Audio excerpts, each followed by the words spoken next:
Flawless victory. Hello and good evening, everybody. We are back once again for Dungeon World Indigo Magic. I am your host, Lucas of Lucasgvariety. I'm here with my friends to play our episode number 8 of Indigo Magic. And today is actually Tuesday, September 1st, 2020. It is September officially. I don't believe it. This episode was slated to originally be the last and final episode of Dungeon World, but it's kind of come to a silent agreement that this is not enough. So we have to do a couple more episodes. I'm thinking maybe 12. So maybe 4 more. We're getting there. I know everybody's like, seems to be I excited. thought you meant 12 more. No, I don't I'm know. down for that. I don't know if we, we always my have hopes up just to shoot him down. well, we'll see how it plays and how Gotta we're all doing. Stomp on them like that. I see Tice, the Betrayer, is in the audience, and the Tice rule is in full effect. Yes, you've earned it, Tice. It is enshrined in law, friend. In the Lucasgvariety tomb of rules forever.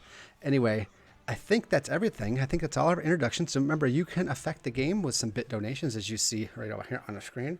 And you can be part of that. And I'm actually thinking of some other ideas to add cool stuff in, like naming NPCs after donators and other things that are not necessarily game changers. So we'll talk about that in the future. But let's do a quick recap of last time, because we were in the middle of combat. And we have to bring Elvira back in, because she was MIA last time, but she will not be this time, I believe. But let's see, I think we left... When did we start last adventure?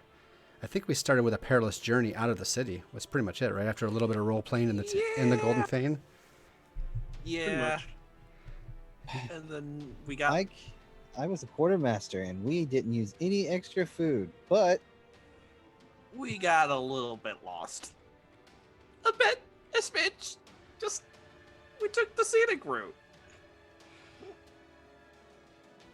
If scenic meaning we come across an entire village being burned down by a bunch of corrupted beasts, yes. You were supposed to come out closer. Which is kind of scenic, actually. You're supposed to be closer to Goldhaven, but you came out by the city of Fallgrave, as we see here. And let's see, I think you've just come out of the woods to the south.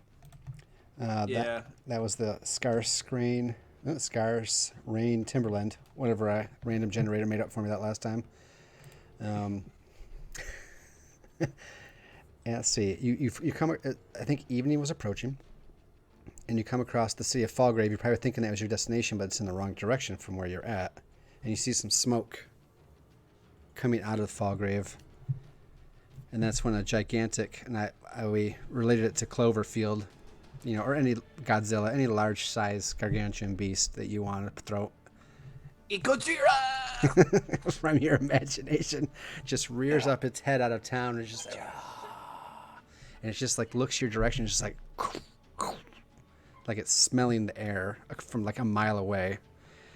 And I think instead of being stealthy, Benny Dot the Dark Knight just said nope, and like a paladin. Just charged right at it, and the fight ensued, I believe, right? Overlord went with him. Yeah, we just was like, here we go, and we just marched to death. And so For death and glory. For the solitary, huge, terrifying creature that deals out some mega damage, you guys are actually held up pretty well against it. Benny threw some damage in. Cecil threw actually quite a bit of damage in, and then I think the night ended with Ralph coming out with his... You tell me, what was this invention again? I tried to be clever because I got a bunch of parts because the infamous garbage disposal of the Golden Fang was still acting up, so I just took it apart for parts. And while the 2 meat shields were at the front, I was in the back making a pipe bomb launcher out of a garbage disposal. Words you'll never hear anywhere else in the entire world ever in time. I'm an enchanter. I'm supposed to make things that are supposed to be helpful, but... You did.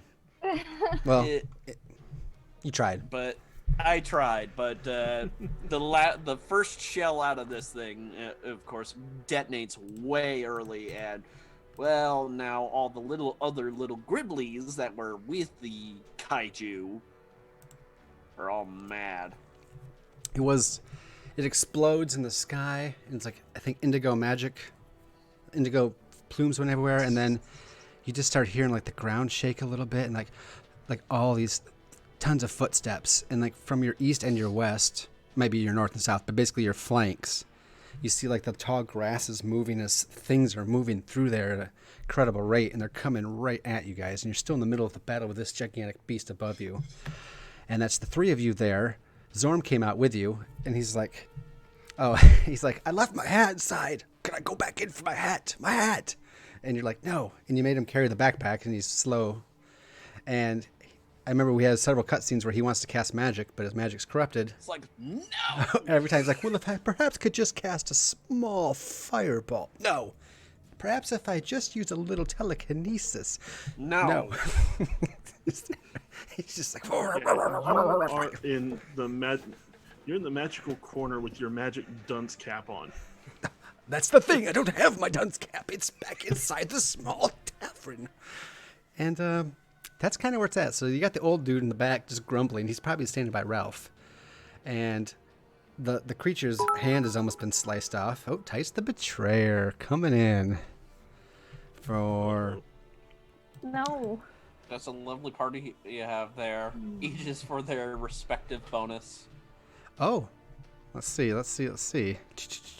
So that's 3 200-bit donations.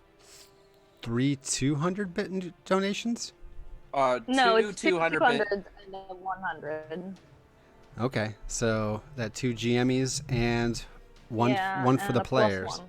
Okay. Yeah. My pool is full now. My pool is full Aha, he cannot have any more. for now. Thank God. I gotta think of something. So, but we have a +2. So we have two. We have a +2 roll for the players, or a +1 and a +1 respectively, right? Yeah. Okay, I'll just mark it down here. Perfect. So this creature's hand is almost off.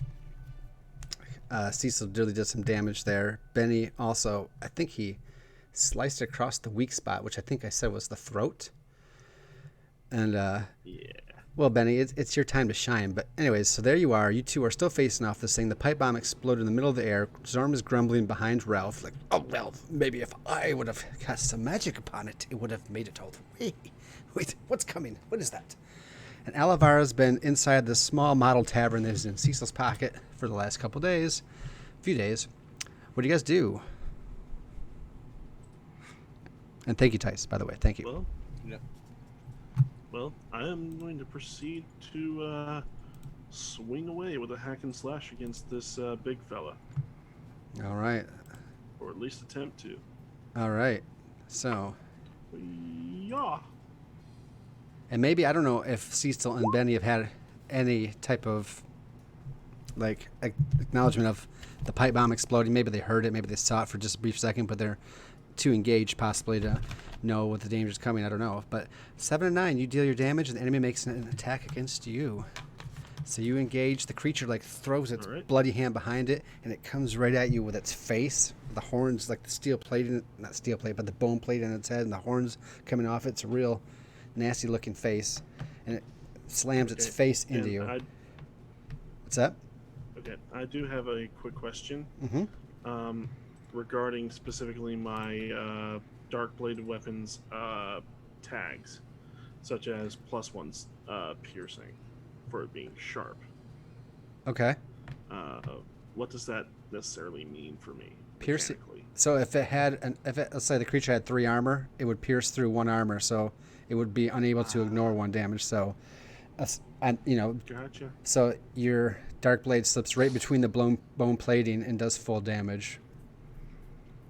All right, rolling the damage. Roll that beautiful. Why do you keep rolling 1s all the time? Why do you keep rolling? I'm tempted to use one of my GM things just to give you another roll. Gosh, I just want Like, seriously, this is like what? You're I don't think you've rolled. Just hates me. I don't think you've rolled higher than a 3 for damage. I'm fairly certain that's true. Feels right. You take 11 as he slams his face right into you. Ooh. Ow. You stick your sword in, it goes right Ouch. between his eyes, and your sword sticks in there, and he just slams into you, and you go flying backwards. What other tags does your sword have? It has. Let me take a quick peek. It's got quite a few. It's got sharp, so that's 1. Close range 2. Messy 3. I was wondering And long with reach and 2-handed, so that's 4. All right, so his is reaching forceful. Technically, it's his claws, but an arrow to his face. So he hits you with your face. You go flying back, but as you stab him right here, and then as you go flying back, you pull your sword. Actually, his whole forehead explodes open with blood, and the armor creating another actual weak spot right between his eyes. So you might not have done enough damage, but you opened up another vulnerable spot because the bone plating here has just been broken by your sword. So you still have the dark blade on you. You get flying back. You get injured badly, but you just opened up a spot. What do you guys do? I am going to attempt to defy danger on some of those upcoming creatures. Okay, so they're not by there. throwing my house. Oh, you putting your house out? Yeah, he's going to like toss the house out, so one angle of those upcoming things are going to suddenly find a house in the way. Oh, okay. And of course, Alavar will be able to get out then because mechanics. I feel like that's a defy danger. Deployable wall. I feel like that's a defying danger with probably dexterity, or even quick thinking with intelligence. I'd prefer intelligence for the Okay. small chance. I'm always up for discussion. I just tell you what I think it sounds like. If you're like, well, I was thinking this because of this, and I'm like, all right. So, anyways, yeah. So roll plus Definitely int. definitely not strength because it's miniaturized at the moment. Oh, then definitely strength. Cecil. It's a partial. Boy. It's not a 6. partial, yeah. Okay. Nope. Yeah. So the way you chuck it, you have to recalculate at the last second. You get the house down, and it'll up to life. Here's the thing, though. There's a hard choice for you. You can either throw it, and it's gonna stop half. The right half that's flanking you instead of the left. Whatever. One half of these monsters, it'll stop them for now, but it's gonna cause a big crack in the foundation of the way the Golden Fang lands, which means it's going to be damaged. Or you can land it safely on the ground and it comes to life, no damage, but the creatures are going to move right around it because they see it in time. I'll take that one. Okay. Alavara, If I live, this place is really important. Alavara, Yeah. you've been in here for like 10 days and pretty much in the closet, coming out for food once in a while. I don't know if you've been avoiding people. I don't know what's been going on, but you've had the skull with the 3 souls inside that you dare not let out, and you've had Fane you've been able to catch up with after being gone so long, so that's been nice. But you felt the weirdness of the tavern shrinking because you just refused to leave, and you felt yourself shrink in a way, kind of. Uh-huh. And you've gotten used to that. It was almost nauseating at the time. You're like, okay, that's fine. 3 or 4 days later, commotions outside. Something's going on, but it's all black outside because the model's in his pocket and you're tiny. And suddenly, light streams in. Everything becomes big-sized, and you feel like you're going to vomit because you're just like, whoa, I just grew 10 sizes today. And the closet doors opens. You come tumbling out. You see this gigantic foot just step right in front of the front window. You hear this creature just roar. You hear Benny saying things probably because he's not happy or he's hurt. And Like a kick dog. there we are. What do you guys do? Something equivalent to that. Ralph is probably still in the back, and he's reloading. It's like, and he's just like turns over to the Zorm. Is like, yeah, probably would have helped if you cast magic on it, or we could have all died horribly. But I can't. I can still. Oh, go ahead. Sorry. As he shoves another pipe bomb into the launcher breach. It's like, so I prefer to not die horribly. Just point me at something and let me cast. The consequences are of my own. I mean, of course, I should be alive to help you, but you have my books, right? My books. Just study them. The five. Oh, I'm just talking way too much. Where should I point my magic missile? Over here? Just don't cast.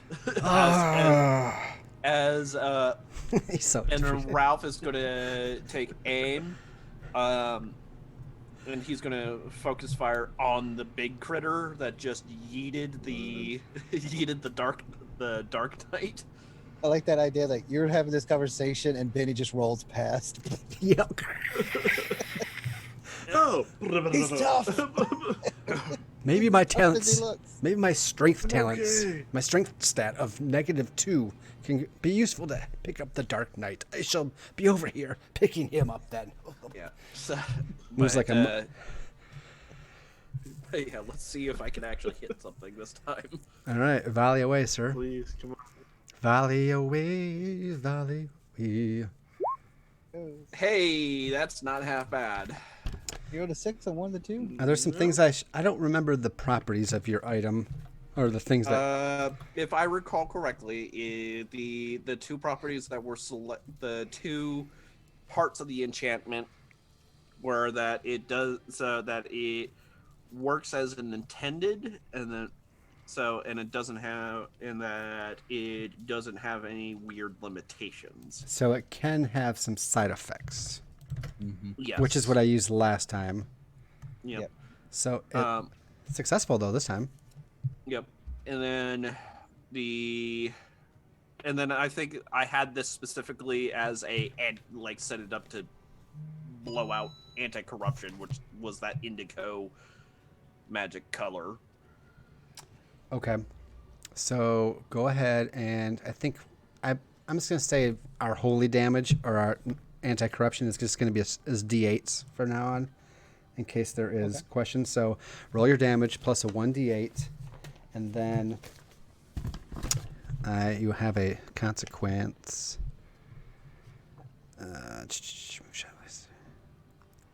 You have to move to get the shot placed. Oh wait, you get to choose. Yeah, I'm not going to have any side effects from your weapon this time. Let's say you tweaked it a little bit and then fired again.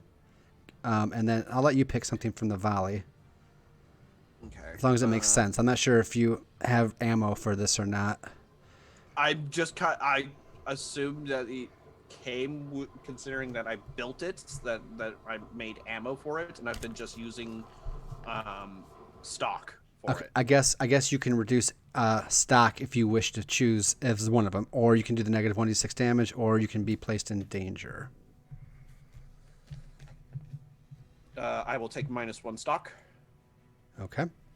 And you did 5 damage. Yep, 5 damage total. So what's this look like? Where do you hit the creature? What's it look I like? imagine that it boops its snoot. Oops, it's boop your nose. Oops, it's snoot. Just like a big dog. Hey, big sweetie. So, but literally, we just watch this like stick just go through the air, and then just blow up in a big cloud of purple sparks. Okay. It does, and it fizzles and crackles into a gold color afterwards, and it just... And it steps back like it's temporarily blinded, and it can't see. And it's screaming. It starts slashing. It backhands the side of the golden fang because it's right next to it, so it hits like the top floor. Or does it have a top floor, or is it a single story? Single story? Technically, it's still single story. Okay, man. Okay, that's fine. So Sorry, bud. he He'll buff out. He backhands the corner, a couple of shingles and a shutter fly off. Nothing major, and it just steps back and it's just growling. And Alvaro, you feel the building shake as you have to regain your balance and you're trying not to throw up. And then you look up and then you see, of course, Zorm's hat sitting right on the counter next to an empty mug of ale, and some other things have been knocked over. What do you do? Going to go find out what those idiots are doing outside. Fighting a gargantuan monster that looks like a mini Tarask. Trask, whatever you want to whatever. I never say it right. There's so many ways to pronounce that. So yeah, if you go to the window real quick, you see this gigantic creature. You might see the grass rumbling as these humanoid creatures begin to emerge from both sides of the party out of the tall grasses as they're fighting on the road up to this village. And you can't see much of them yet unless you really try to take a good look. Other than that, you see all these creatures, one gigantic creature. You see an old wizard trying to pick up a fully armored knight and failing. You see Ralph reloading his launcher, and Cecil is probably still underneath this creature trying to find a way to shank it. That's where we're at. Right. There I was. There I was. Well, I guess she's going to go outside and help as best she's able, but she's not exactly that useful against the living. We're working on that part for you. Well, the creature. What did we say last time? And I have nothing to affect the living in my spells Well, or ability. you can always aid or interfere, if you want to aid, but the behemoth is reeking of corruption, and corruption, of course, is the corruption of magic. But we've seen a lot of undeath come from this, right? Mm. So even by just looking at this, you're fairly certain it's not necessarily living. May not be dead. You're not sure without further investigation, but it's definitely a creature that's gone and crazy with corruption. But I'll let you get creative after that.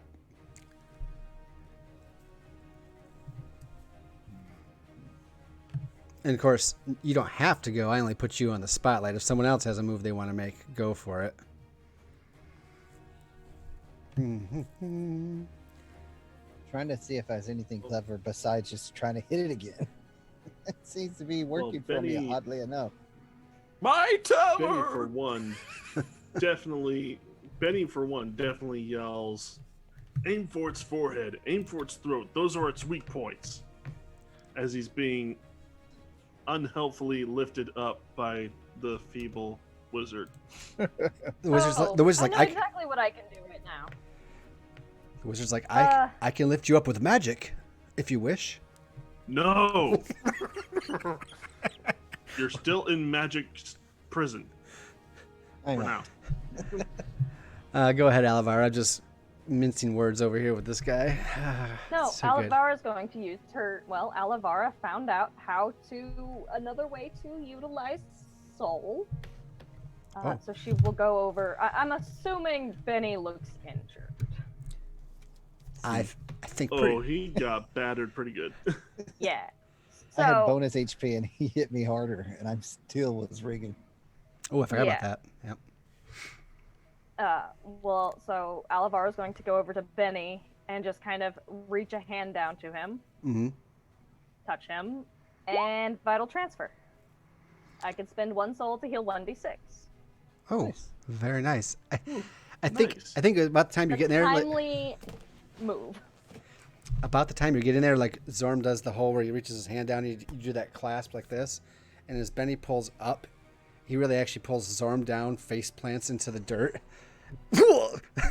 And Benny's like sitting up himself without any aid from the wizard whatsoever.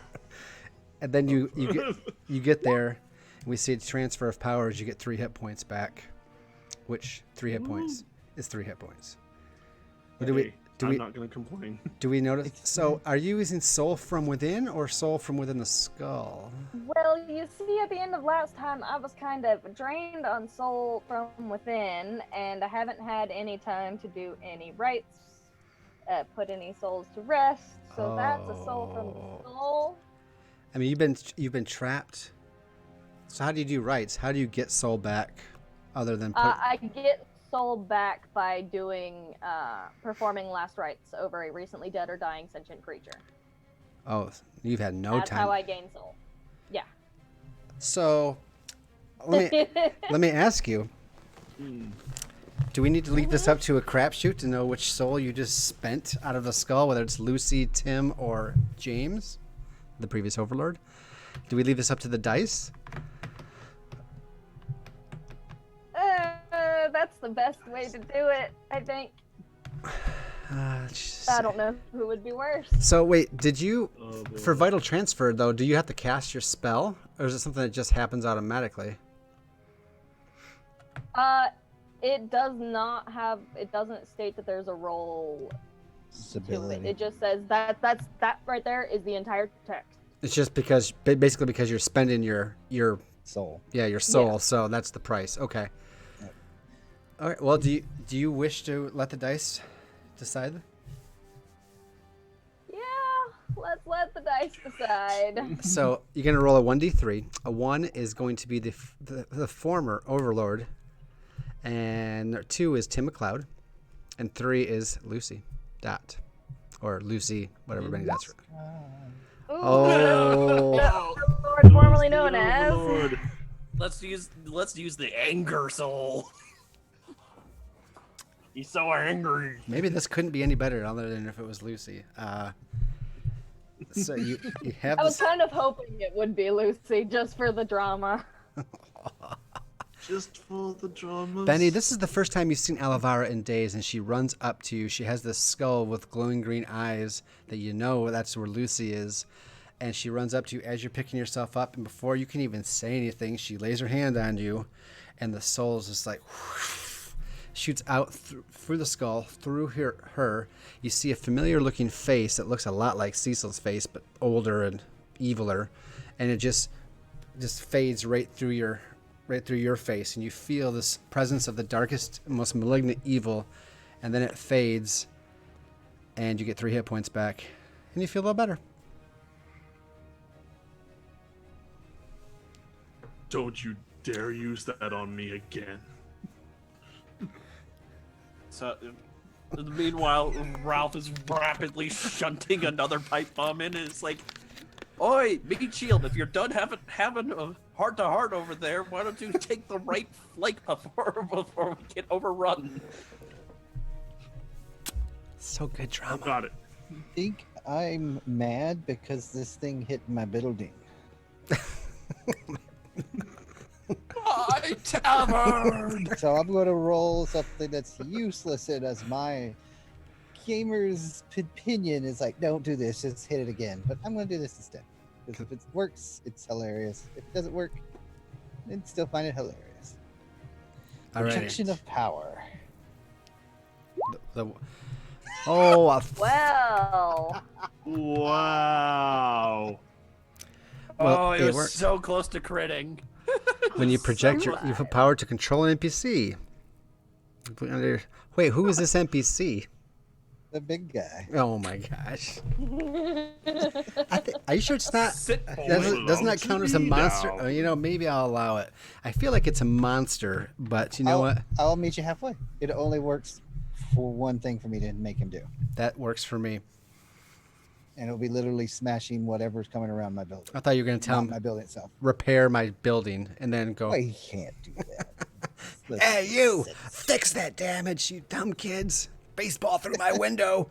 You know? Okay, so tell me what... You're standing off with this thing. You got the other 3 behind you. Yeah. He's just he's standing there, and then he just glows gold for a second and just screams, "Get them off of my building!" Okay. And it's just like... And suddenly, you guys finally see these creatures as they break out into the full open. So let's say just east and west for the moment, as far as the directions. So the east side of the road is the side that the Golden Fang is sitting on. And out of the tall grass, these creatures come. And out of the west, these creatures come. And they start to move. On the east side, they move around the building. And there's 2 groups of 10. So there's 10 and 10. And on the east side, they move around 5 and 5, and they just kind of flow like water around it. Maybe a couple actually go over it, and they come down. And you're not sure what you're looking at, but you swear they're humanoid. You swear some of them, they're like human/animals. They look a lot like the minions of the Overlord, but with a drastic difference. They are all definitely part cyborg. One has like a half metal helmet with like a red eye. Some have metallic limbs with claws, or some have metal wings. Some have metal feet or abdomens. Some have like guns sticking out of their chest or cannons instead of hands. And they're all a mixed match hodgepodge of different animals with different people with different cybernetic parts. They are just freakishly weird and horrific. And they make weird clicking, howling sounds, like metal cyborg computer sounds mixed with like painful, angry, animalistic sounds, the screams that come out. And they're just like... So, a tech convention. Well, yeah, I mean, this is where it was being held, obviously, and they're late to the party. But anyway, You summoned them there, so no problem. And they come around the building, and the creature turns and just screams, this like bellowing roar, and blasts. It just shatters some windows on the Golden Fang. No, maybe not. And just these ones stop in their tracks on the east side, so they are delayed temporarily as the creature's like starts to takes a swipe at them for a few moments before it comes back to its senses. But the ones from the west are almost upon you guys. What do you guys do?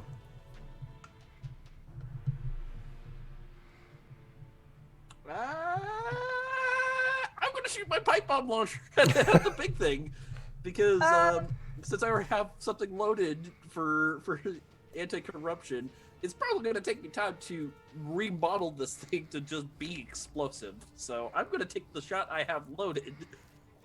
Okay. Shoot at the. I also have a spell once that's finished. Yeah, you're fine. You can go. I mean, it doesn't really matter the order. We'll just resolve it once. Oh, Ralphie. Wow.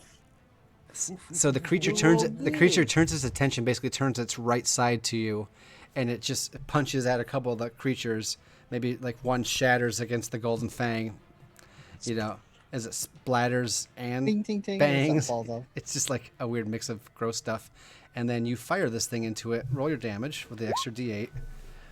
And Oh boy. I'm going to let you describe how you bring an end to the corrupted behemoth.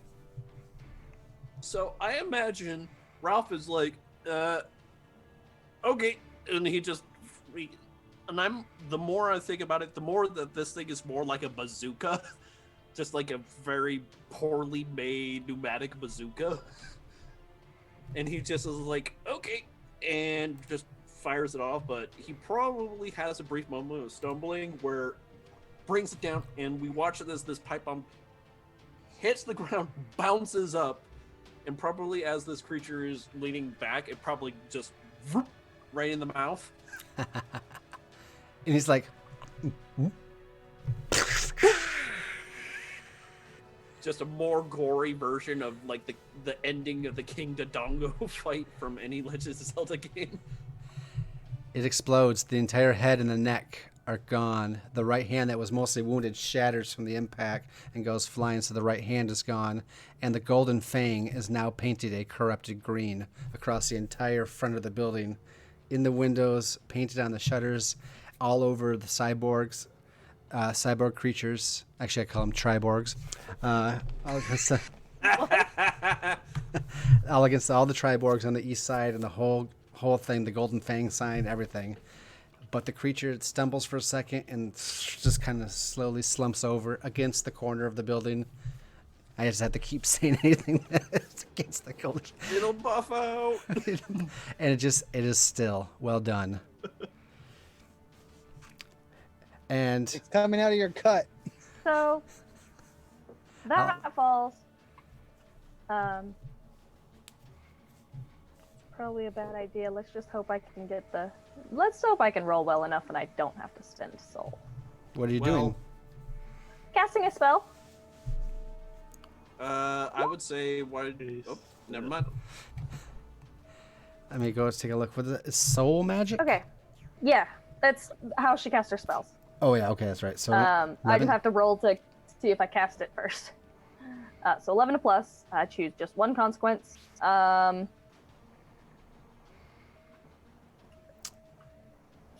You know what? Let's draw attention to myself.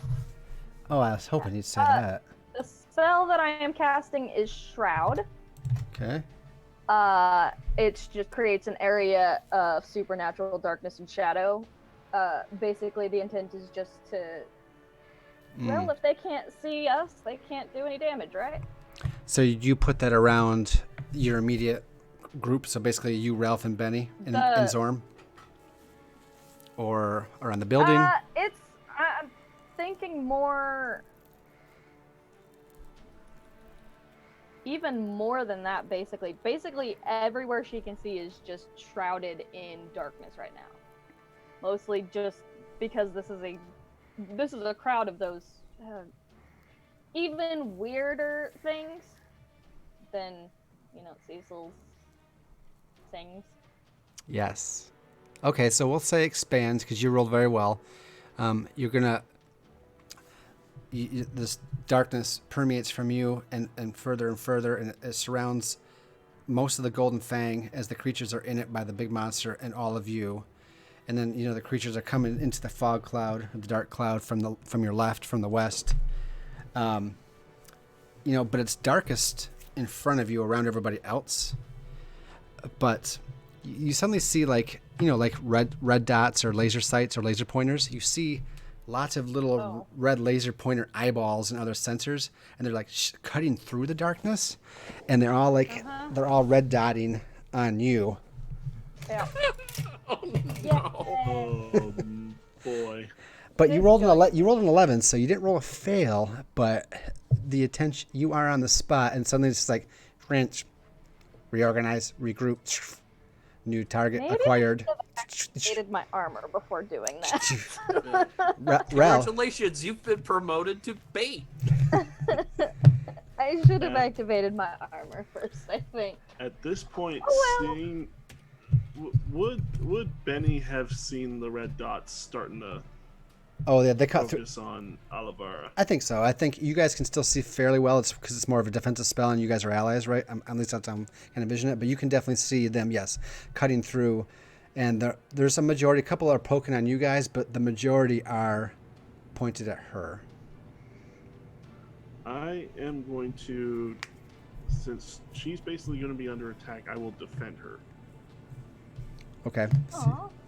You want to do the defend, which I believe. Okay. Plus, I will do you the roll defend. plus con, It's a con.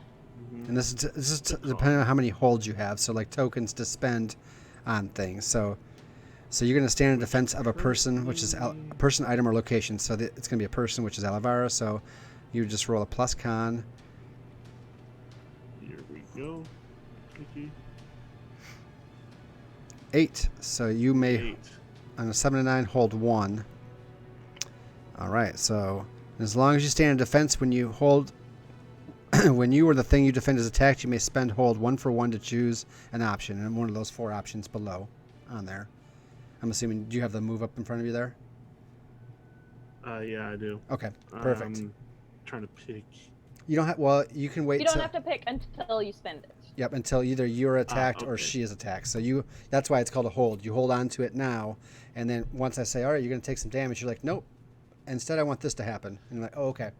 So just interrupt me because I'll Okay. probably forget. So Benny gets up, even though you're just, I know, like there's the drama, right? You're like, don't do that to me again. And the spell goes out. Then you're like, oh, she's about to be attacked. So the Dark Knight arises. The Dark Knight Rises. And yes, and you are standing kind of over or next to her, and these creatures come in, but you guys are not rolling failures, so it's really tough to really throw damage at you guys. Once we're not rolling failures, guys. Oh, Where's all this goodness. experience you're supposed to You be getting? had to say it. Don't Thank don't you. say it too loudly. Oh, One fix it. 10 plus banked. So then you Okay. hear I want experience, darn it. Ralph, Ralph, it's your dad, Ralph. The back of your Busy. The back As is like, I'm furiously trying to monkey around with my gun here. you should take a look at these creations, though. These beautiful machines that are around you. I call them Triborgs. They are a beautiful rendition of the Overlord's creation with what I've added to them. You should really take a look and dissect one when you have a chance. And like, there's a brief moment where he stops. It's like, I'm gonna put a pin in that. He's rapidly trying to adjust the enchantment on his weapon. Okay. So, and then finally he just says, "Sod it, all right." And he is going to attempt to craft a new enchantment on this device, and he's going to modify it super heavy here. So let's see how this goes. See what And happens. the intent is he's going to promote this from pipe bomb launcher to very big pipe bomb. That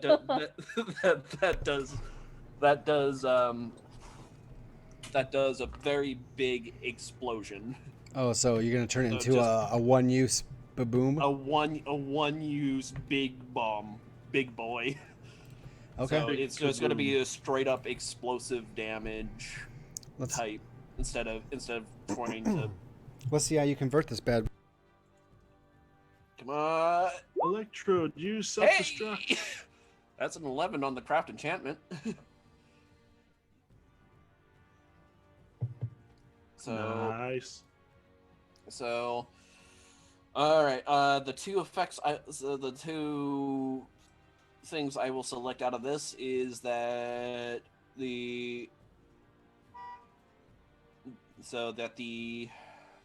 Probably those last two. Yeah, the enchantment doesn't have weird limitations and does not have any known side effects. Because this is not a permanent device. It's no longer a permanent device. Okay, that works. You see all these. It will sit there and permanently explode. you tell your weird version of your father, or the moving advertisement on your back of your cape or cloak that you still wear, to shut it for a second. You got to think and switch the enchantment, and it's ready. Mm-hmm. You see these creatures, some are stopped and are taking aim. A few other ones are kind of spreading out and they're creeping through the fog, but they're getting close to you guys. They're just about to spring. And then, well, Cecil's not here, so yeah, they are. Let me actually want to read this thing real quick. Okay, so I hope this works at least reducing some of our problem. Well, you can throw it now if you want, unless someone else has an action. Like I said, I still react to you guys, so I can't just come up and attack and do damage. Like only if you roll less than a 10. And you guys are rolling some killer 10 pluses right now. Yeah. God, maybe we could deal with them without them getting an attack. I mean, right. Can I activate my armor? Yes, you can. Time to take an action. I'd like to activate my armor, so I have 3 armor. Does that cost anything? I don't remember. Didn't cost anything. I think just the action to activate it. Like, it's not a permanent thing. I have to consciously activate it. Was the only thing I remember. The only thing I have written down. Yeah. You know, I copy pasted it from something and then then gave it to you. Yeah, you didn't copy. I don't think you copy pasted the exact text. You just told us what it did. It was. I know they're like geodes and they're gloves, gauntlets, whatever that, essentially like rock armor, the spell, I guess technically. It was like +4 armor. +3. It's +3. I have that written down. You have it in your character sheet? I didn't. You didn't give me like any exact text for them. I just have it written down in my physical notes, and literally the notes are gloves, geodes, activate for +3 armor. Okay, I'll allow it. Yeah, and I do remember specifically that you said they had to be consciously activated. It's not like a permanent +3 armor. Okay. It can be broken, some things like that, but so far they've done well. So yes, you're just like, I didn't do that right. Whatever.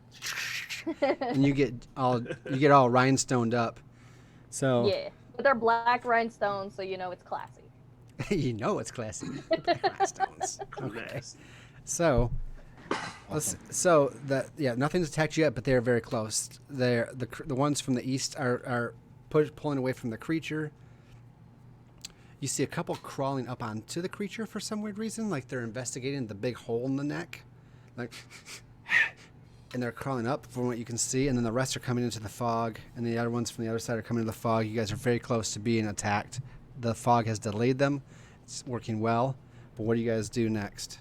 I mean, the front door of the Golden Fang is right there, but you're going to have to go through some creatures to get to it as far as getting inside for safety. And then the town itself, Fallgrave, is still, a good almost mile up the road there. Like at this point, Ralph plants this thing in. He lets out a loud whistle. It's like, okay, time to go. Everybody in the tavern. I'm gonna hack and slash my way to my tavern. Alright. So you're gonna plant the bomb and tell everybody to Amscray. Yep, and I'm going to set it as a pseudo timer. So that's going to I think that's going to have everybody at least have to give me at least one roll, defy danger, or like I said, hacking or slash your way through. It's going to have to be something to get from explosive, radius area to safety, either outside in the wilderness or inside the tavern, right? So I'll go with Cecil first since he came up with a roll. You're just like, all right. You just start carving your way through these things. You're like, oh, these minions. I used to know him. That's Fred. Okay. Ooh. That's a hack. Hi, Fred's head. That's a hack and slash of an 11. Do you choose to take and expose yourself to an attack to do an additional d6? Yeah, I'll do that. All right, let me get these guys numbered into their groups here. So I've got D8 So and Six. D6. 10 10 damage. total damage. 10 total? Nice. Oh, okay. I was like, wow, I forgot they had some armor because I was like, well, that just did it. Okay. Do you have any piercing on your weapon? Let me check. Just to make Been so sure. long since I needed to care. Yeah. I just don't want to make sure I don't cheat you any damage. It's forceful. So no piercing. Okay. Yeah, it's You just just a yeet mace. them into the next county. So a couple are still standing, or else you would have wiped them out because they do have armor. You take 5 damage back because you just kind of charge in the middle. 5 or 6 jump on you, and you feel these metal pinchers and needles and claws just digging into you, pushing through your armor and getting you. Well, minus your armor, so 5 minus your armor, because they don't have piercing. Actually, let me double check. Oh, they do have 1 piercing, so Okay. at least 4. Or 9.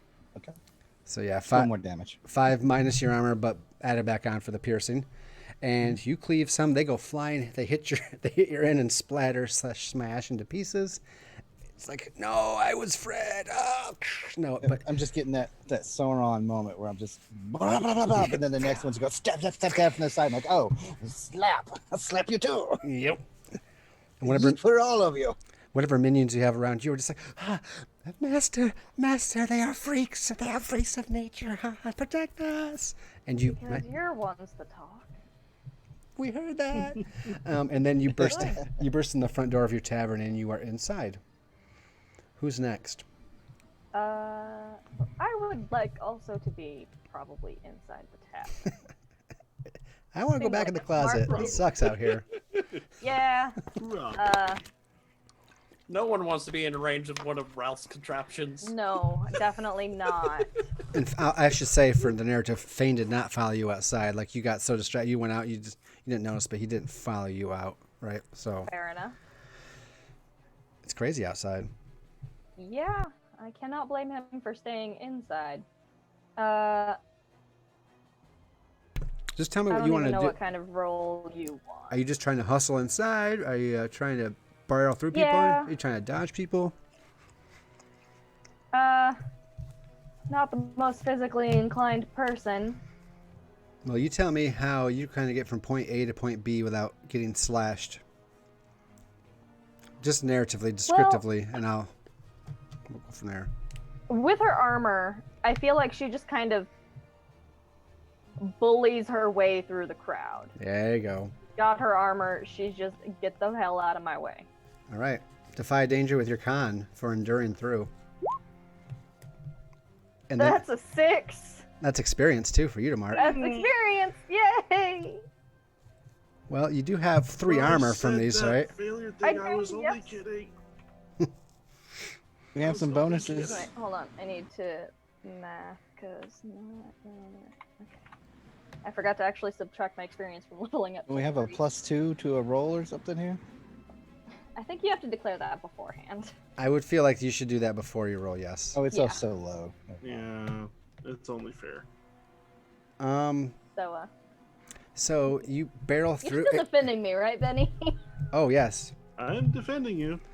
This- I am defending you, so- so If what's going to happen is she's going to be paralyzed, and then she's going to fall to the ground. So you can tell me which thing you're going to do to defend there. So she barrels through 1 or 2.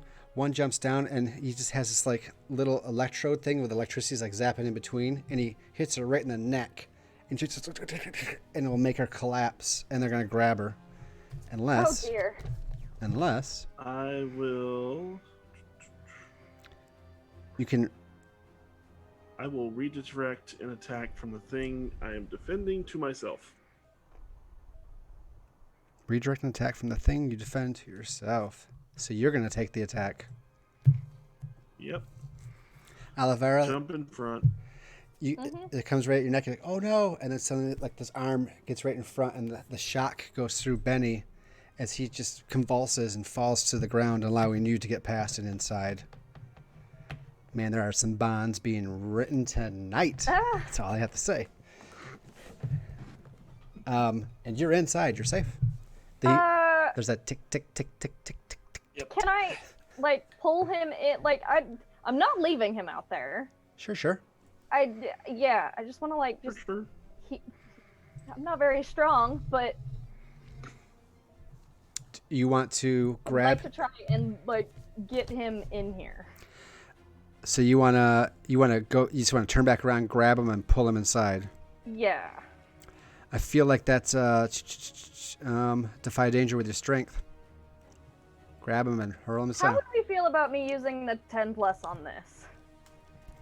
Because we only have one of those. I would say go for it because if I die to my own device, that's my own effing That's problem. your thing. You deal with that. Because and I have a the minus problem one to is my I have strength. to go the other way because I have to go grab the wizard. Yeah, I have a You don't- minus 1 to my strength. You don't have So. to. He can take care of himself. You Yeah, guys. he's the wizard. No magic. Yeah, using his corruptive magic.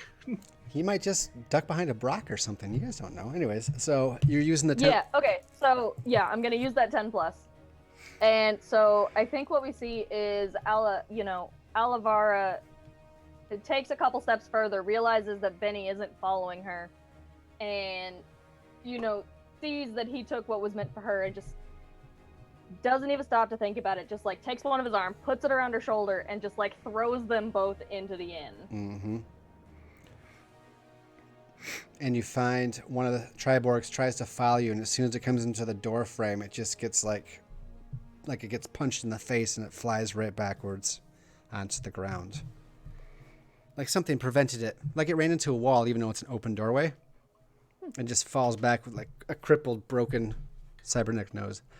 Ralph, it's on you. There's just a lot of swearing as this stumpy enchanter runs the opposite way. He's holding out his staff, and he's essentially using the staff, which has the thunder rune on it right now, which means it has the forceful tag, so aka his GTFO stick.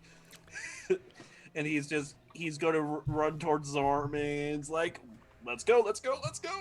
Do you? So it's your turn to do the Sauron thing. Yep. And Are you hacking through those bad guys, or are you using your stick to like thunder Zorm out of the way? I'm going to, you know what? I am going to golf swing Zorm to the back towards the woods to get out of the blast radius.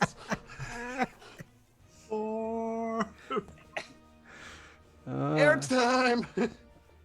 Just go limp and roll on your landing.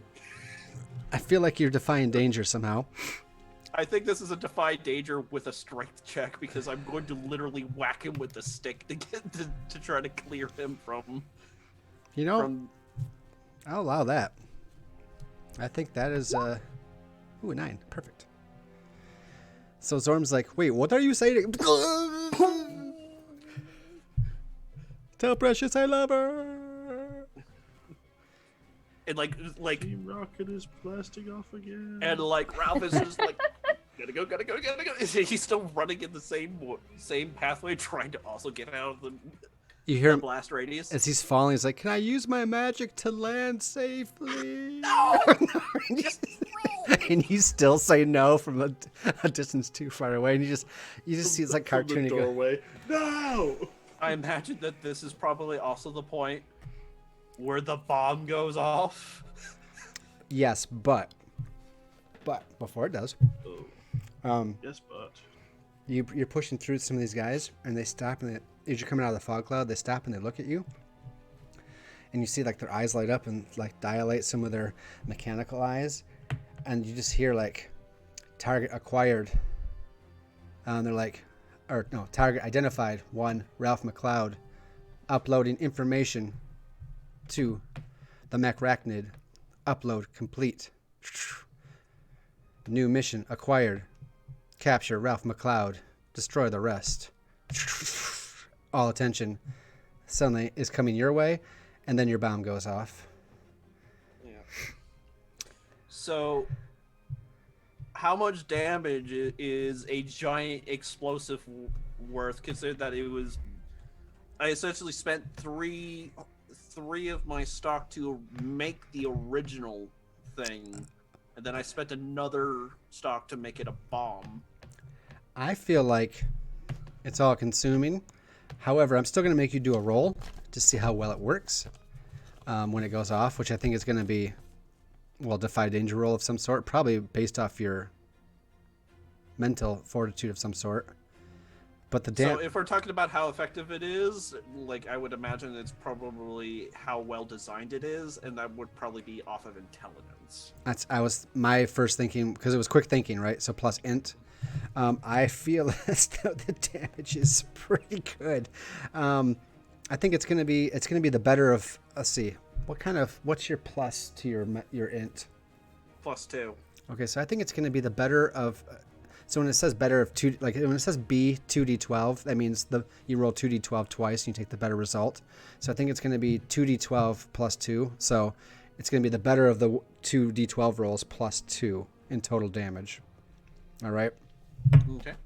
But you need that intelligence roll first. Yeah? Yes, because we got to see. There's always got to be. I'm gonna. So if it's okay with the rest of the crew, I'm gonna take those 2 +1s that we have in the bank. So that'll be all of your bank. That'll be all of your banked things. Sure. So this +2, which Wow. makes it an 11. Oh, I thought that was the 9 is the result. Okay. Ooh. So Ralph, you hear all that stuff. You're like, all those things. New target acquired. Capture Ralph McLeod. Destroy the rest. And then. Yeah, we probably hear the brief moment of the egg timer that he used as the go ding, and I'm like, ah, nuts. So this, you see an explosion, and it's the black cloud Alavara made it gets pushed out first, like a wave of black, and then a wave of, well, you tell me, a wave of whatever as this thing explodes. it's just raw concussive force with a little bit of sparkly, like, raw magic in it.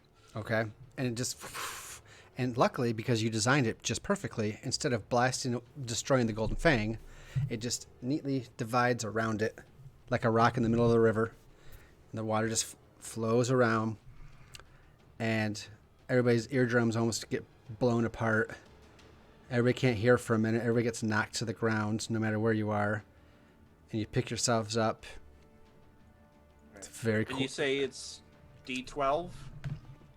Yes, roll 2d12, so you'll take the better of the 2d12 roll. It's like rolling with advantage, and then add 2 to that. I feel like it should be more. We'll double it.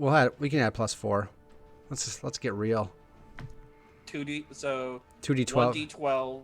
2d12 +4. Yeah, and we'll be taking a look at the 2 individual die rolls. So that's 9 total. 9. Okay, that works. But that's 9 damage over a very big area. Yeah, I'm gonna say it ignores armor.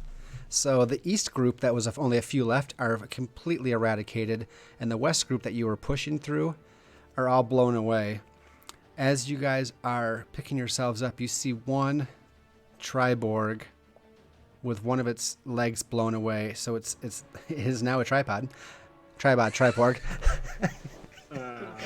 And it's just kind of like, target acquired.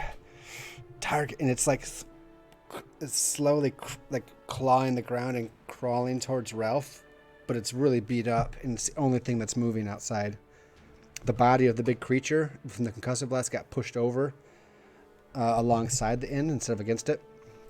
And otherwise, it's very quiet outside. That's all you hear. Actually, well, Ralph hears that. In the distance, we hear Zorm in the bushes go, poison ivy in my beard. And then Cecil, Olivera, and Benny, you hear like the gurgle from the big corpse of this creature. And you can see it right outside. And you just, out of the neck hole, you see like this one hand, like, reach out and like grab the edge. And just hear like,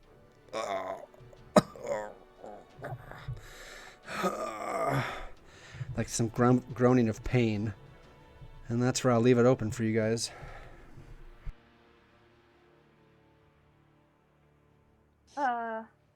I'm gonna make sure that Benny's okay.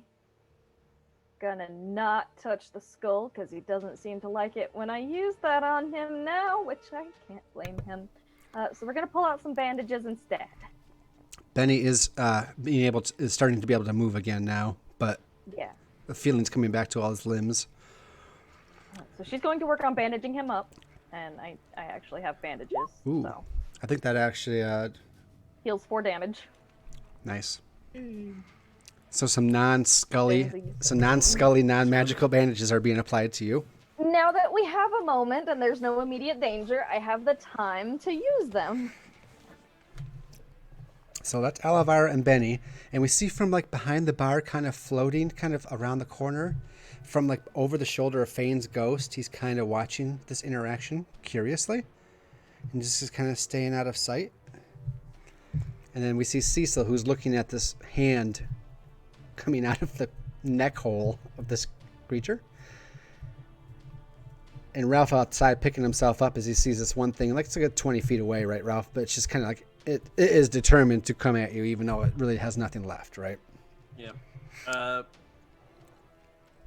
I'd like to, while Cecil goes, I'd like to roll for Analyze Dwemer to kind of study how maybe this thing kind of works, and maybe if I can find a battery to take out to make it no go. Okay.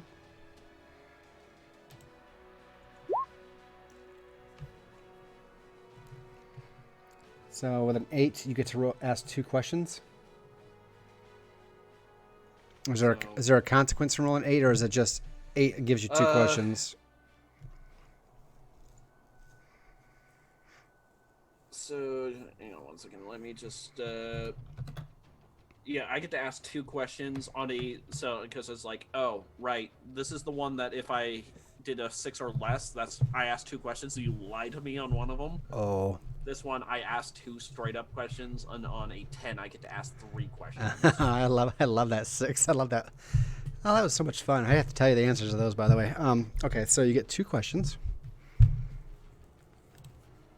Let's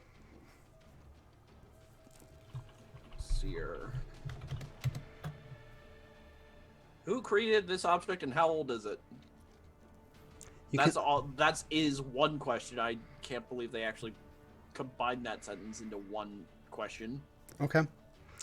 You can see the stamp, and you might notice it in other parts too. But it's like a stamp, like you do on each product, like a metal stamp, and it definitely shows this like man spider silhouette. And you heard the name Mechrachnid a few minutes ago, so you're pretty sure whatever that is was the creator of this. And it looks like this thing, the humanoid part of it is probably several years old, but like as a triborg, it's probably only weeks old. A few weeks, maybe. I'm reminded of Doom. Doom? All right. Second question is, what's wrong with it, and how can it be fixed? Which Ralph's interpretation of how can this be fixed is, how can I make it not go no more? Oh well, I mean, besides just killing it, like dealing damage to it, you're pretty sure in the back of its head somewhere there's probably some kind of power source, or that you could pull from it, like a chip or a battery, and you can just make it die.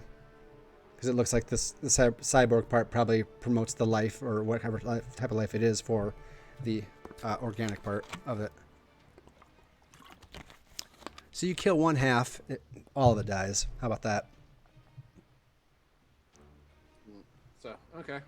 Well, if you're asking how it can be fixed to do better, I mean, you could repair it, but it still wants to kill you. So, I mean, or capture you. Sorry, capture.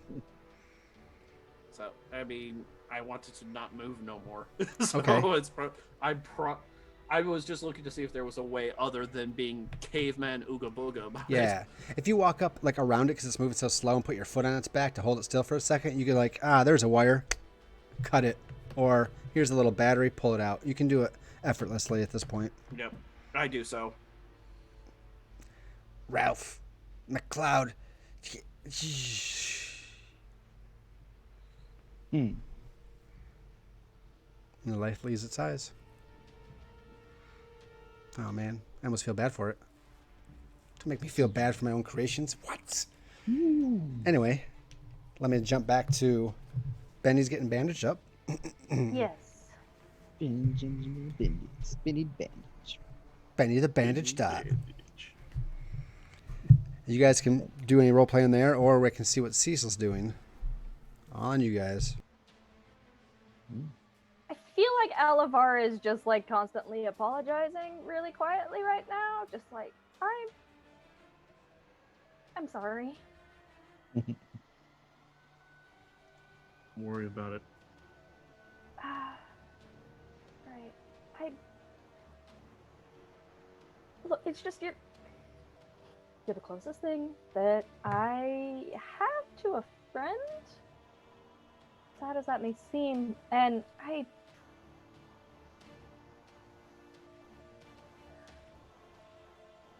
everything is so messed up right now, and I don't even know if what I'm doing is good anymore. Whether the dead that I am helping move on are actually moving on, or if they're just going to be used in some macabre fashion. That's why we see this through to the end, right? Yes. Yes. Don't worry about it. Your abilities are useful, and they're not going to be used for ill intent. Never. Then you're on the right path. You know making a deal with death is foolish, right? You are aware of this fact? A foolish barber and his wife, right?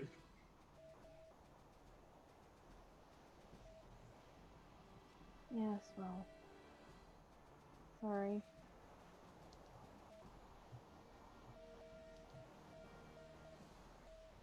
Anyway. Cecil, what do you see over there?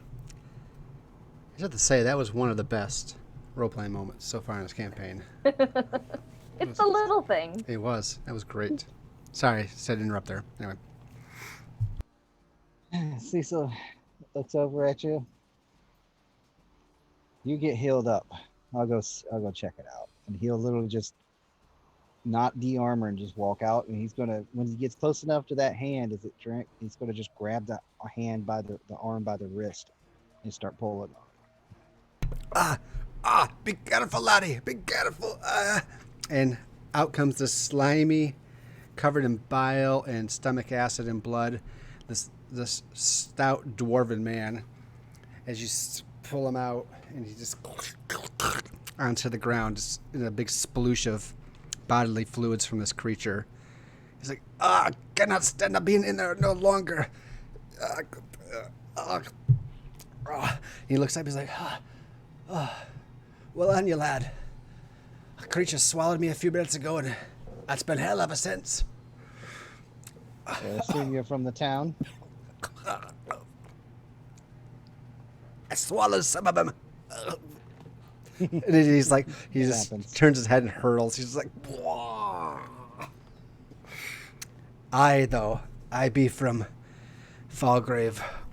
I feel like all of it's a grave now. I laugh, but that's me home there. And we're not all dead, I don't think, but he puts his hand up to like shake your hand, but also to get helped up. Get back up. It's like, my name's Thasig Kegbender, humble merchant of Fallgrave, at your service. Well, good people. Of He Yeah. looks at the building. He's like, "What? That's mine. Don't worry about it. How long have I been in there?" A few hours, probably at most. I I can hide it. It's fine. Not important. Were these, and he points literally where Ralph is, was those things also attacking your town?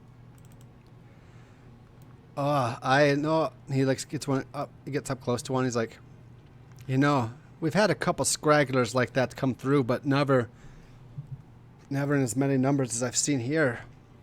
No, they. Actually, let me go back to my roll 20 real quick. Here he goes. We got word that they were infesting Hammerford Fortress, and also starting to leak into Goldhaven, and that they come from the north or northwest of here. But now they were just starting to make their way into Falgrave. But before that happened, and he points at the big creature and looks down at himself. He's like, "Well, we had something else come along." Well, the big one's down and the little ones are disrupted for now. You should be able to return home, at least pick up. I would suggest moving, I won't say south or north at this point. Both are equally bad. We came from the south. Seems From some of where? my relatives have made a mess of things. Your relatives? Whose relatives haven't in some time or another? But if the dangers be past, I could take you back to Falgrave, give you a good discount on any supplies you need or services. Whatever people are there, we can give you a place to stay or get you fed at least. Or at least get you packed up if you're not going to stay around.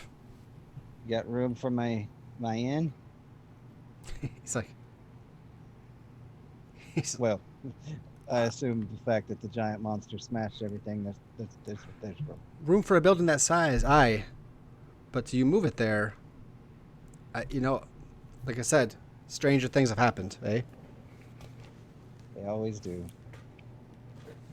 But this probably see when Ralph's coming back and Zorm's joining the group, Like- right? Yep, like there was a moment where, like during this time, where Ralph actually went and actually got Zorm out of whatever tangled up vine mess he was stuck in. So It's an assassin vine. It's just been strangling him the whole time until you came along. It's like, leave him alone, leave him alone. Just unwinds it gently. It's actually just an oak. English ivy. It's a poison oak. It'll Poison. be fine. Put an ointment on. So yeah, you got Zorm around your shoulder, right? He's just worn out from this journey. yeah, but Halfling pipe leaf. Could all use some of that. Cecil and nod to Ralph when he comes up. Dwarf. Aye. He's going to escort us to the town. Let me get everyone out of the inn real quick so we can get moving. And he'll walk back in. All right, you two. Looks like we've got a guide to the town. We need you to clear out so I can fix this place. Oh, the wizard. Good. Oh, sorry. Go ahead. yeah, the wizard. And you? I know dwarves, but I know dwarves like you. You're a McCloud. You're the Enchanter. I am. I'm the keg bender. You're like, oh yeah, because why not? He's like, I'm "Eh." amazed to see New one kind of of you. waterbender. I'm amazed to see one of you folk out here. Canned Kegbender water the that's been Kegbender clan, fermented. like the Kegbender clan, normally sticks around Australia.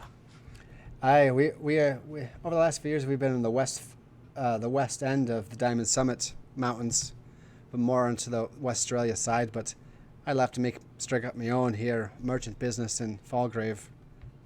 It was going well until recently. Yeah, and then like Ralph looks him up and down. It's like, monster. Aye. Why is it that the old big ones always eat the dwarves? They never chew. I like to imagine the three of us are walking back to them as he says that, and I'm just like, okay, we're ready to go, and I'm putting something in my pocket. Well, Does Fane follow her this time, or does he remain in the inn? he's been remaining in the inn. He is not wanting to come out unless you ask him to. Fair enough. Before we move on, She kind of kicks the last corpse of the tribe. Weird things. I don't imagine you managed to get any answers out of it. I have a few things, but he looks over to Cecil. Any chance some of your help might dragging maybe 3 or 4 of these we don't- into Well, you could do that. One moment. She's going to cast a spell. Hey, that is double sixes, by the way. That's Whoa. That's a boxcars credit. on that cast spell. Oh. I'd like to let me jump back one real quick second because Cecil said you got 3 were walking Yeah, up to the no. group and you were putting something in your pocket and Dora's like, well, don't you need to get your... All right, I guess we're ready to go. And then Alavar's like, let me cast a spell, which is... Okay. Yeah, one moment. So you speak with the dead. Oh. Yeah. I Did you not plan for this? I heard the oh no there. I never planned. As much as I said I planned today for you guys' demise, I never plan enough, you know. But I know, I GM as well. so it's 3 questions. Yeah, she I'll decide the bonus content. We can decide the bonus content from your boxcar roll in a minute. But go ahead with your 3 questions. Okay.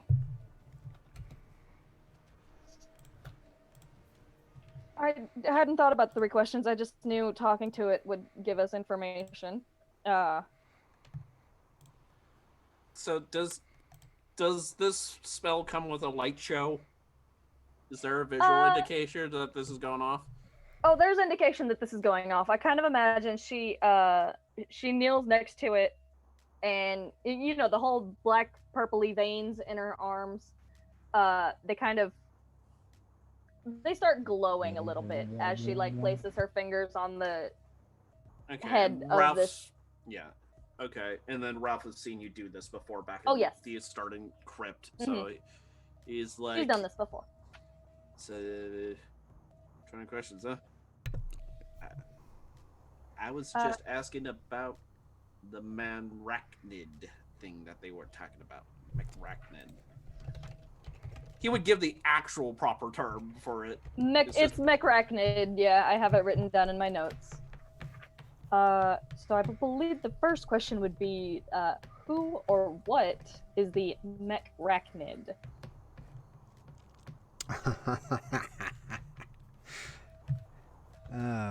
Had to go right for the throat on that one, huh?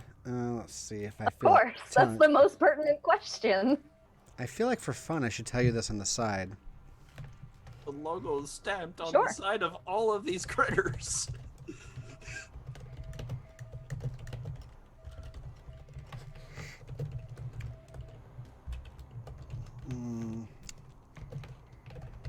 That's where you look at the dead and go, really? Really? It's the logo And I'm on the not back of sure my if these neck, things- really? I'm not sure if these things have souls, but if they do, Check or I could just do less rights at the. Yeah, I see it.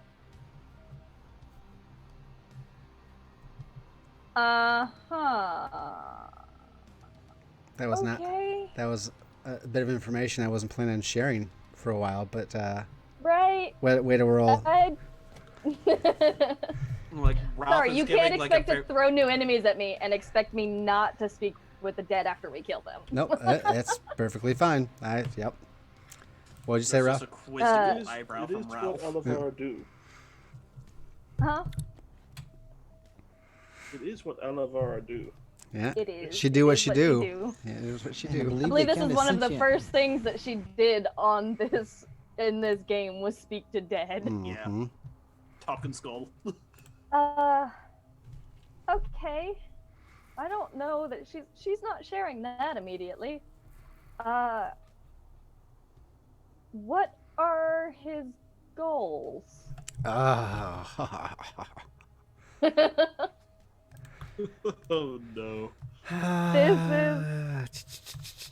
Go back up to my adventure fronts here. Do. Like Ralph tirelessly looks over at Benny. So I and kind of Cecil. imagine. Sorry, go ahead. He looks at Benny and Cecil is like, I I really wish when she did this that we could actually hear what it was saying. I know. I'm not sure if you do. So, when you read this, there's parentheticals here, Alavara, and if it says check, if it says check in there, that means it's already come to pass. Okay. It's a lot of my notes. I'm just like, oh, just throw these notes at her and just let her deal with it, I guess. Now we just read her facial expression and see how big of a poker face she has. How badly borked we are. I'm fine. I'm fine. Okay. It's supposed to be semi-dark humorous, but this is a dark. Yeah. This is a dark comedy, after all. I'd say you hit the mark. I'll have to copy those into my notes. Yeah. All these other guys are like, come on, man, just share. All in good time, gentlemen. All in good time. Okay. It'll all come to pass. Ah. Where And he is just lets he? her work and doesn't even ask. Where is he? Where is he? Okay. Okay. Let me just do a little typing. And look at... All around us. Let's not go full Borg here. We are Borg. And you'll find this on the Roll20 world map too. But you have to find it yourself. Okay. Okay. And then for your bonus, if you don't have anything else, I was going to fill your soul. Oh, that would be nice. So the 3 on you and the 1 extra in your skull, so you have a full 6. Yay! Full of souls. So you speak to these, and there's several of these souls from these creatures around, and it's like you've helped them pass on because they wanted to share, they wanted to be free, and you just provide this last right for them in doing this speaking with them, and they haven't been spoken to, they haven't been listened to or heard from in what seems like ages, and one person actually cared enough to talk with them, and they kind of pass through you through the gates of death. Well, and some souls remain to be used by you, but the rest move on. And there's a peace in this whole area as everything kind of fades. There's just a calming, and everybody can feel it. There's a calming peace. The corruption is gone here. Magic seems pure for those who can feel magic. And everyone just feels like you just got through a massage, or some acupuncture or whatever. You just feel chill. All right. And then the dwarfs... Elevar kind of, she remains sitting there for a moment, on her knees, wipes her hands on her pants, and just kind of slowly stands. Doesn't say anything just yet. You done poking around with things that no man and woman should ever know? I would like a break. He'll do the hand things like... Yeah. Ralph will turn to Cecil and be like, can your minions drag a couple of these suckers with us? Yeah, I guess. I need to take them apart.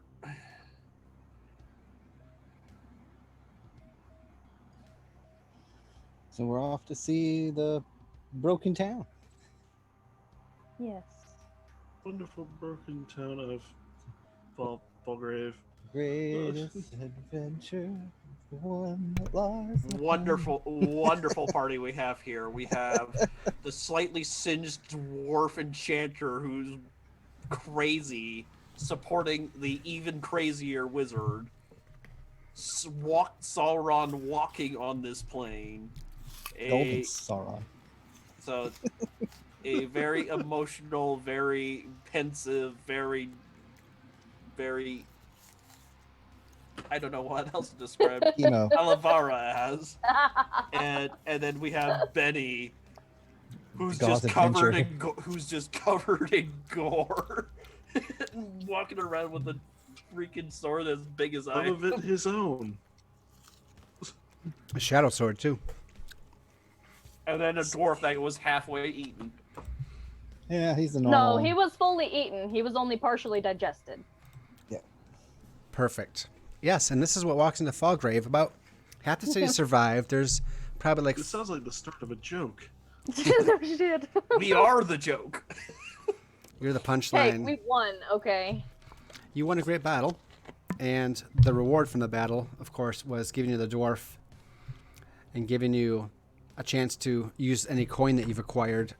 If you look in the Dungeon World, our chat there, which is just the SRD, the equipment page, or all, like I said, all services and goods and things you can buy. Not magical stuff, but all the other stuff that's provided in that list everything is at 50%.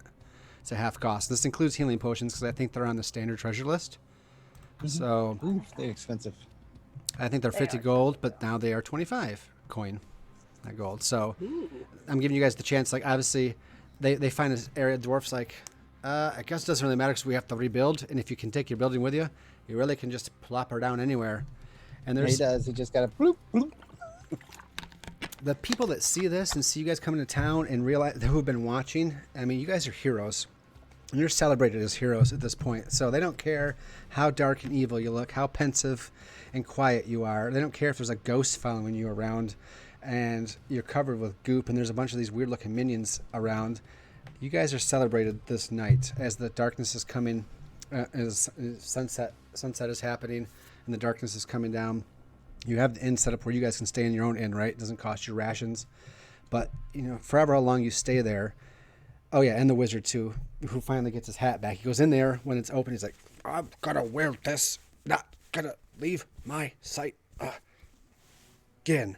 Anyway, where's Precious? Oh, that's right. We have to get to Hammerford. Where's my summer home again? Wait, is it your summer home or mine? I forget what we were talking about. Anyways, so you guys are celebrated. You guys can have a huge tavern party. You can have a quiet reflection. This is kind of open for the moment for you guys. Depending on if you want to buy, sell, you guys can level up if you have the experience. I do. I do as well. I At least think twice. it's 7 plus current level. It's 7 plus the level. It's 7 plus current level, isn't it? Yeah. 7 plus So be 10 XP, right? 10 XP Yeah. for those of us at level 3. 7 plus 4. That one failure. That one failure was all I needed today. Yeah. Either way, you guys will be able to repair all disabilities and all HP will be maxed out. So you'll be full there, okay? Yeah. I kind of want a little RP moment because Alavara is going to speak with Ralph at some point during this downtime. So let's set the scene with what everybody's doing that night / into the next day, and then we'll find Ralph wherever he's at, and Alavara can approach him maybe. Yeah. I'll let you guys set the scene of what. So like I said, the town is in shambles. Everybody's glad to be alive. People are thinking about packing up and leaving. They're not sure yet. Some people want to stay and defend their city. You understand. So either ways, you're celebrated. You're given all the food and drink you want, and they said like everything is 50% off the store. So tell me. I mean, obviously you can buy stuff on the side. It doesn't really matter.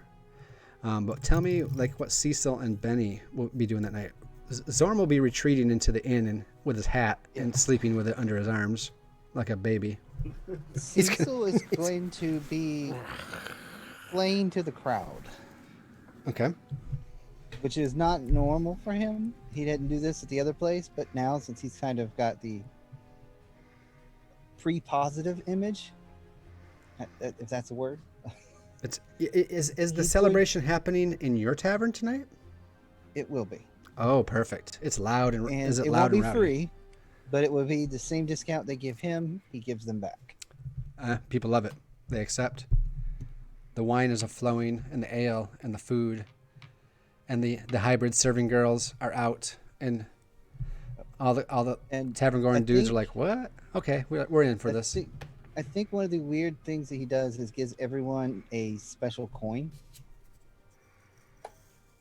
That's basically, the golden fang or whatever. It's like it's personal coin to let you know you've been to it. Oh, I like And he'll it. say that will make sense later. Every time he hands one off To anybody, right? to basically anybody that comes. It's like a challenge coin. Mhm. Okay, all right.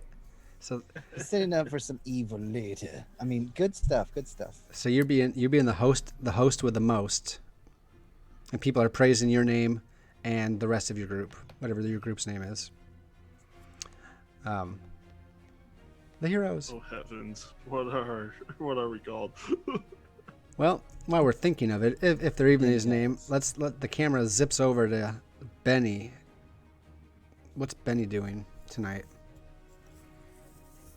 Benny, oddly enough, feeling a little more chipper than usual, actually pulls out his violin and proceeds to play it for the crowd Ooh. and sing some songs. So you are entertainment, the other form of entertainment. So it gets real all up in here, you know.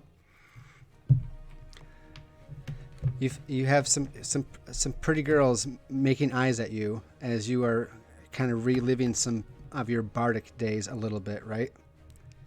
I mean, A little bit, yep, okay. but he pays no attention to them though. No, I mean, hello, your wife is right in that skull over there, man. You better be. Please don't remind him of that. It's so morbid. Quit it, Lucas. I'm sorry. It's just the way the game goes. All right. So we got those two set up. Well, she is kind of dead. Death do us part. Is that how? Anyway, never mind. Let's zip over to what Ralph is. Semantics. Yeah. What's Ralph been doing before Alavar approaches him? Well, Ralph, instead of celebrating, considering that he got the weird talky bits out of the triborgs, he's probably stolen back to like some back room or some empty room that he's set up as like a workshop / kind of like morgue, surgery theater kind of thing, where he's taking these triborgs apart. And I am taking you up on the level up, because with the level up, one of the things I'm definitely going to do, because it fits, is that I'm taking the skill Hermetic Circle that he has probably scrawled on the floor, trying to prevent minions from coming in. So what's this do? I could draw a magical circle on the floor ground and spend one stock, and on the 10+, I get both of these effects. I name a creature type that cannot enter or leave the circle. Minions. Okay. And no magic save my own can enter or leave the circle. Okay. So, aka he's prepped himself to take these things apart delicately, trying to salvage what parts, as well as study what parts are in these things, how they're built, how they operate. I think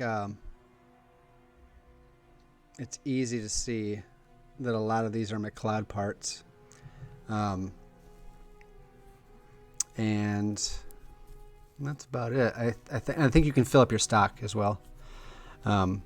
We'll just say that the circle goes, for narrative purposes, you were very careful and you had time and there's no pressure, so the circle is off. So I just want to know does that keep Alavara, who's a magic user, out when she comes into the room to talk to you? Alavara doesn't count as a minion. Well, you said it also keeps magic that's not yours out. Yeah, but so long as Alavara's not trying to cast magic at me or trying to cast magic out of the circle, she's fine. Okay, I'm just curious. So anyways. Yeah, no, it's more of a barrier against spells. Okay, that's kind of what I thought. If Alavara was literally made of like nothing but magic, we might have an issue, but Alavara's flesh for the most part. Okay, so that's what you're doing. When Alavara, you can start the scene however you wish.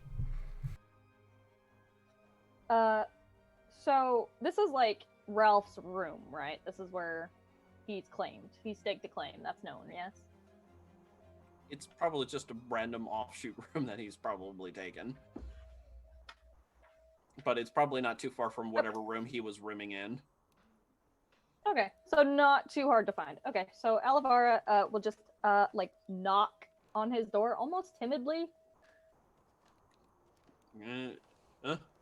Oh, come in.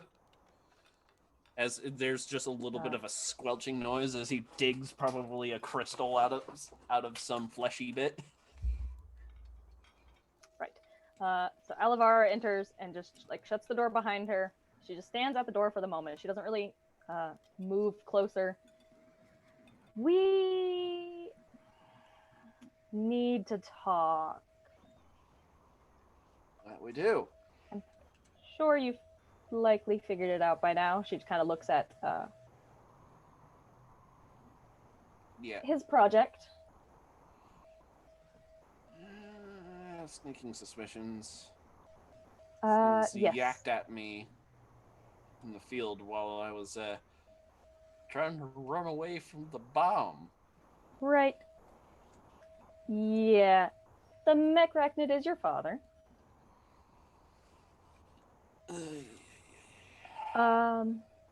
Which you have deduced.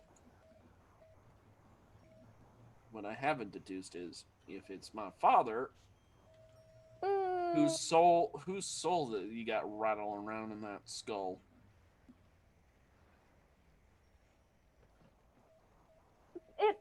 I'm not 100% certain of that. I will take some time and investigate. However, I can make... I rather assume that the soul might be in pieces, but that is a supposition on my part. I do know that he, in whatever form he is, this Mechrachnid, has gone mad with pain and power. Has been looking for you because he wishes to, as the minion so helpfully told me, he wishes to collect your brain and body in order to add them to himself. And then use the newly combined power to make McCloud's magical repairs the best appliance business in the land and monopolize the entire industry. He always was Extra? overtly ambitious and batshit crazy. Seems like that hasn't changed after death. I mean, where do you think I got it from? Yes. I know where he currently is at the very least. At least to the most recent knowledge of the minions. And this is probably just another meaty squelch because he's been just working, keeping his hands busy as he pulls it's probably some long corkscrew spring. Yeah. She's the Reaper. She's not squeamish. What will you do with this information? It's Ralph kind of looks at the part. It's probably a McLeod part. He sets it aside in the pile of McLeod parts. He's actively separating out what is McLeod parts and what is not McLeod parts. And the McLeod parts are obviously a bigger stack by a country mile. And it's well, honestly, I have no idea. Up until a week ago, have we really been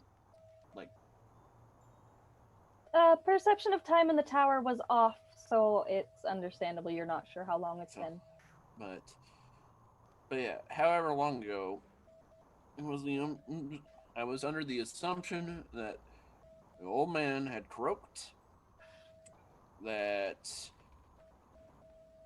I was the only enchanter, at least anyone worth his salt, and that the business would carry on. In the span of a week, not only do I find that a chunk of him ain't resting because of some magic ooga booga ley line nonsense that even Wizard Butt out there is having trouble with. Yes, well, the Black Gates have broken, so. When gets broken, we have dealt with giant corruption monsters. One of our party members is supposedly some incarnation of evil if his old man's anything to go by. And we're here in his inn because currently it is still the safest place on in existence.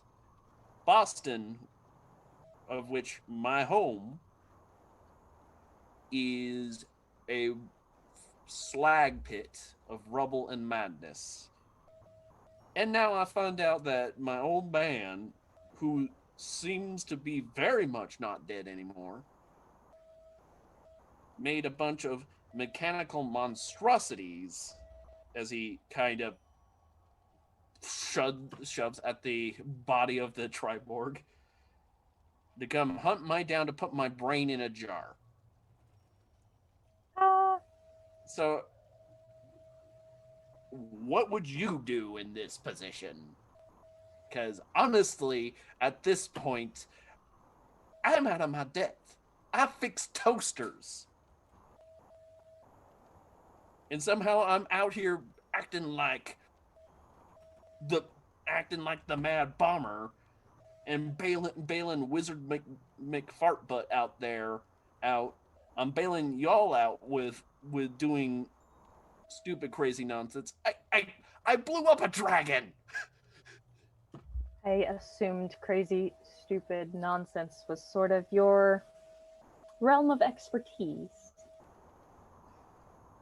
My realm of expertise up until a week ago was making gadgets and telling people off for mistreating their magical equipment.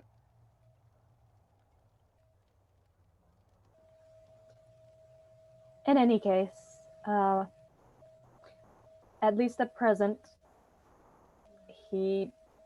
whatever he is now, is holed up in Dumeyer's stronghold.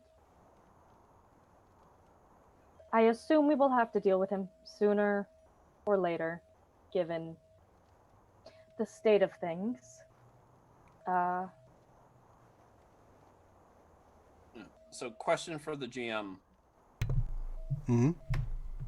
These parts I've been pulling out of these bodies, do they show signs of obvious, like, mass production? Or are they still, like, handcrafted kind of gizmos?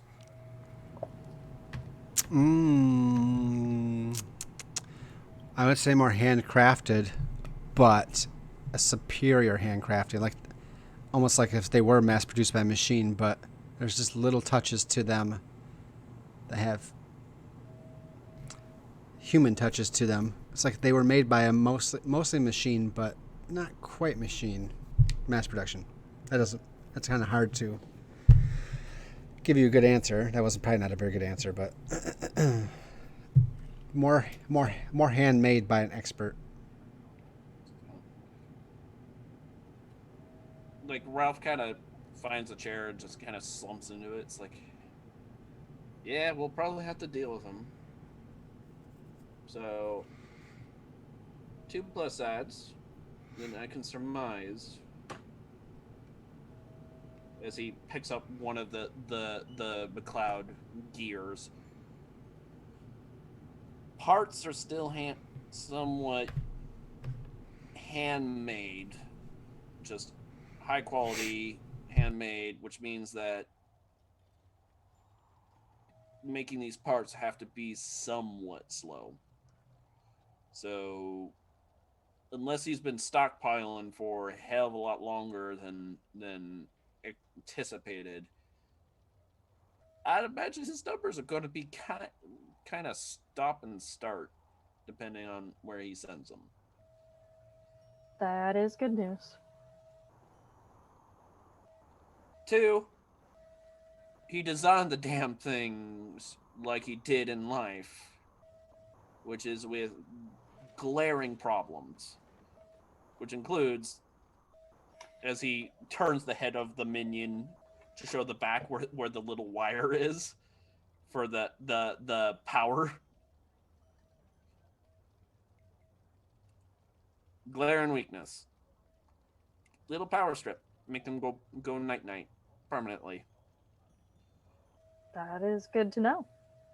Love Dad to death, but he But he is dead.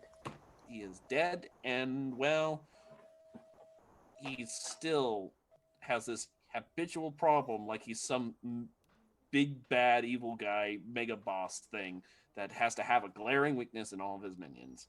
I guess Seems like you every and one of his Cecil product, every have one of his something in- products always come with a self-destruct button or something. That is good. Anyway, I wasn't certain whether how much you wanted the others to know, so I mean, he's going to come after me. yes, and we will handle it. So, as far as I'm concerned, they deserve to know because I mean, we also have Cecil's progenitor to.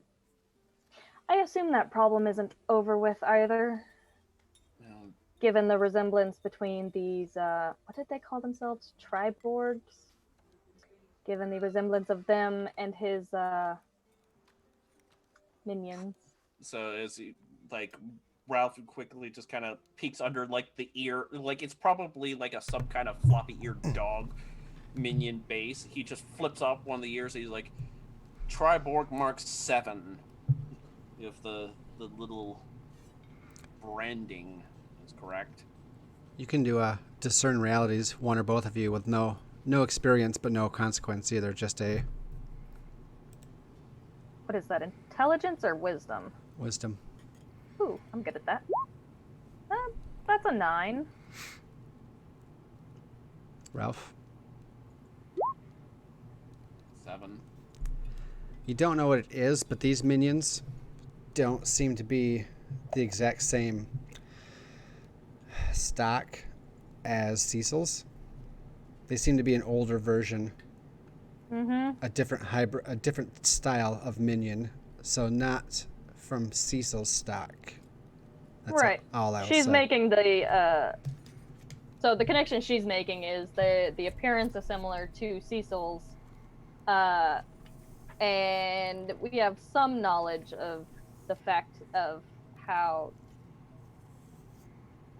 Cecil explained how he got chosen by the former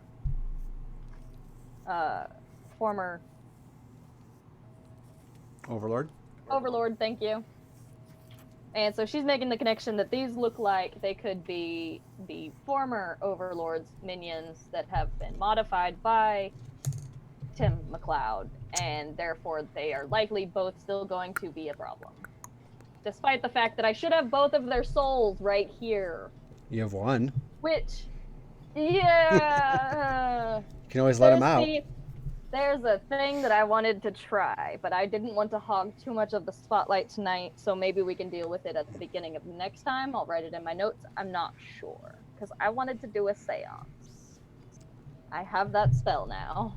Well, write it in your notes, and Yeah. I think because we'll pick up as whether you're a little. I think as you guys are going to probably head to Hammerford Fortress, which is where Zorm's summer home is. That's the next, unless you totally throw something out of left field at me. That's probably what's going to happen next time. And it won't really be a perilous journey because it's not that far away. We're just going to have you guys appear there, so you'll still have time to do a couple things here and then just be there. And we'll pick up the next scene. Yeah. But that was a great scene. I think after Alavara leaves, I'd like to see. So I'm going to jump over to Benny and Cecil real quick, and then we're going to be done for the night and do our questions. But Ralph, when you're left alone after Alavara leaves, is there anything we see in particular? His mannerisms, anything he says, does? Does he talk to is your cloak hanging over the chair with that? The cloak is probably in the corner on the hook. Yeah. So and Ralph just kind of is, again, he's just working through, just pulling parts out. Any parts that he can't keep on himself, he's all stashing to the side to make sure that there's a little stockpile later. Okay. But he's like,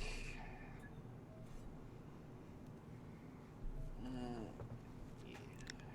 And then he just like pulls another part. It's just like it's probably some random like T-bone looking thing out of critter. Is like,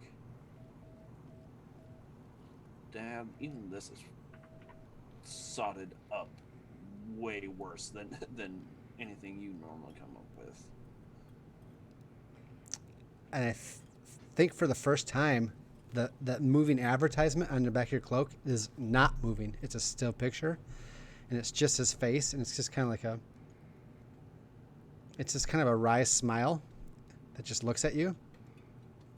And it's more odd because it's not animated. And that's all we get from the cloak. And I think we leave the scene there. I think, and we go back to the rowdy tavern, and we see a ghost up in the corner that's been kind of hiding from everybody. The ghost of Fane, Alavar's husband, former husband, and it's just watching Benny play the violin. And we can't tell what the ghost is feeling. It's a very stoic look, jealousy or consideration or curiosity, amazement. I don't know. Any last thoughts from Benny or Cecil before we close?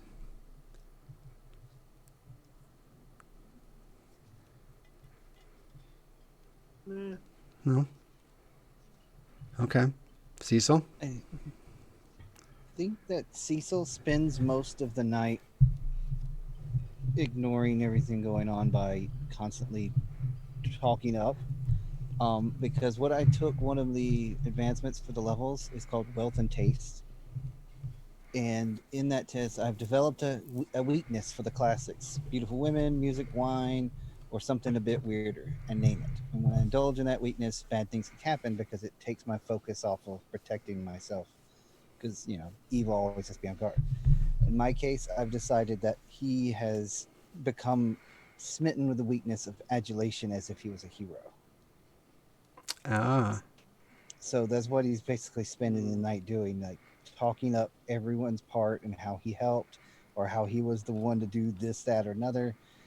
And he mentions a lot that once he moves the tavern to a permanent location, anyone with that coin will be considered a citizen of that location once he's taken control. Okay. And we see how people are like looking at their coins, and it's like, oh, wow, I have one. You have one too? Yeah. And people are leaving, and they're just like looking at their coin. They're almost like drawn to it, like Smeagol to the ring. They're just, they're smitten with these little kittens are smitten. My nature is basically interfering with my character's desires to be the hero character now. Oh, I like it. I like that complexity, that inner turmoil. And it's kind of, we're not going off on a cliffhanger here. We're kind of going off in a night of celebration, reflection, maybe some sadness, some mysteries being revealed, some questions being answered, which are begging more questions, and just kind of wondering what is to come.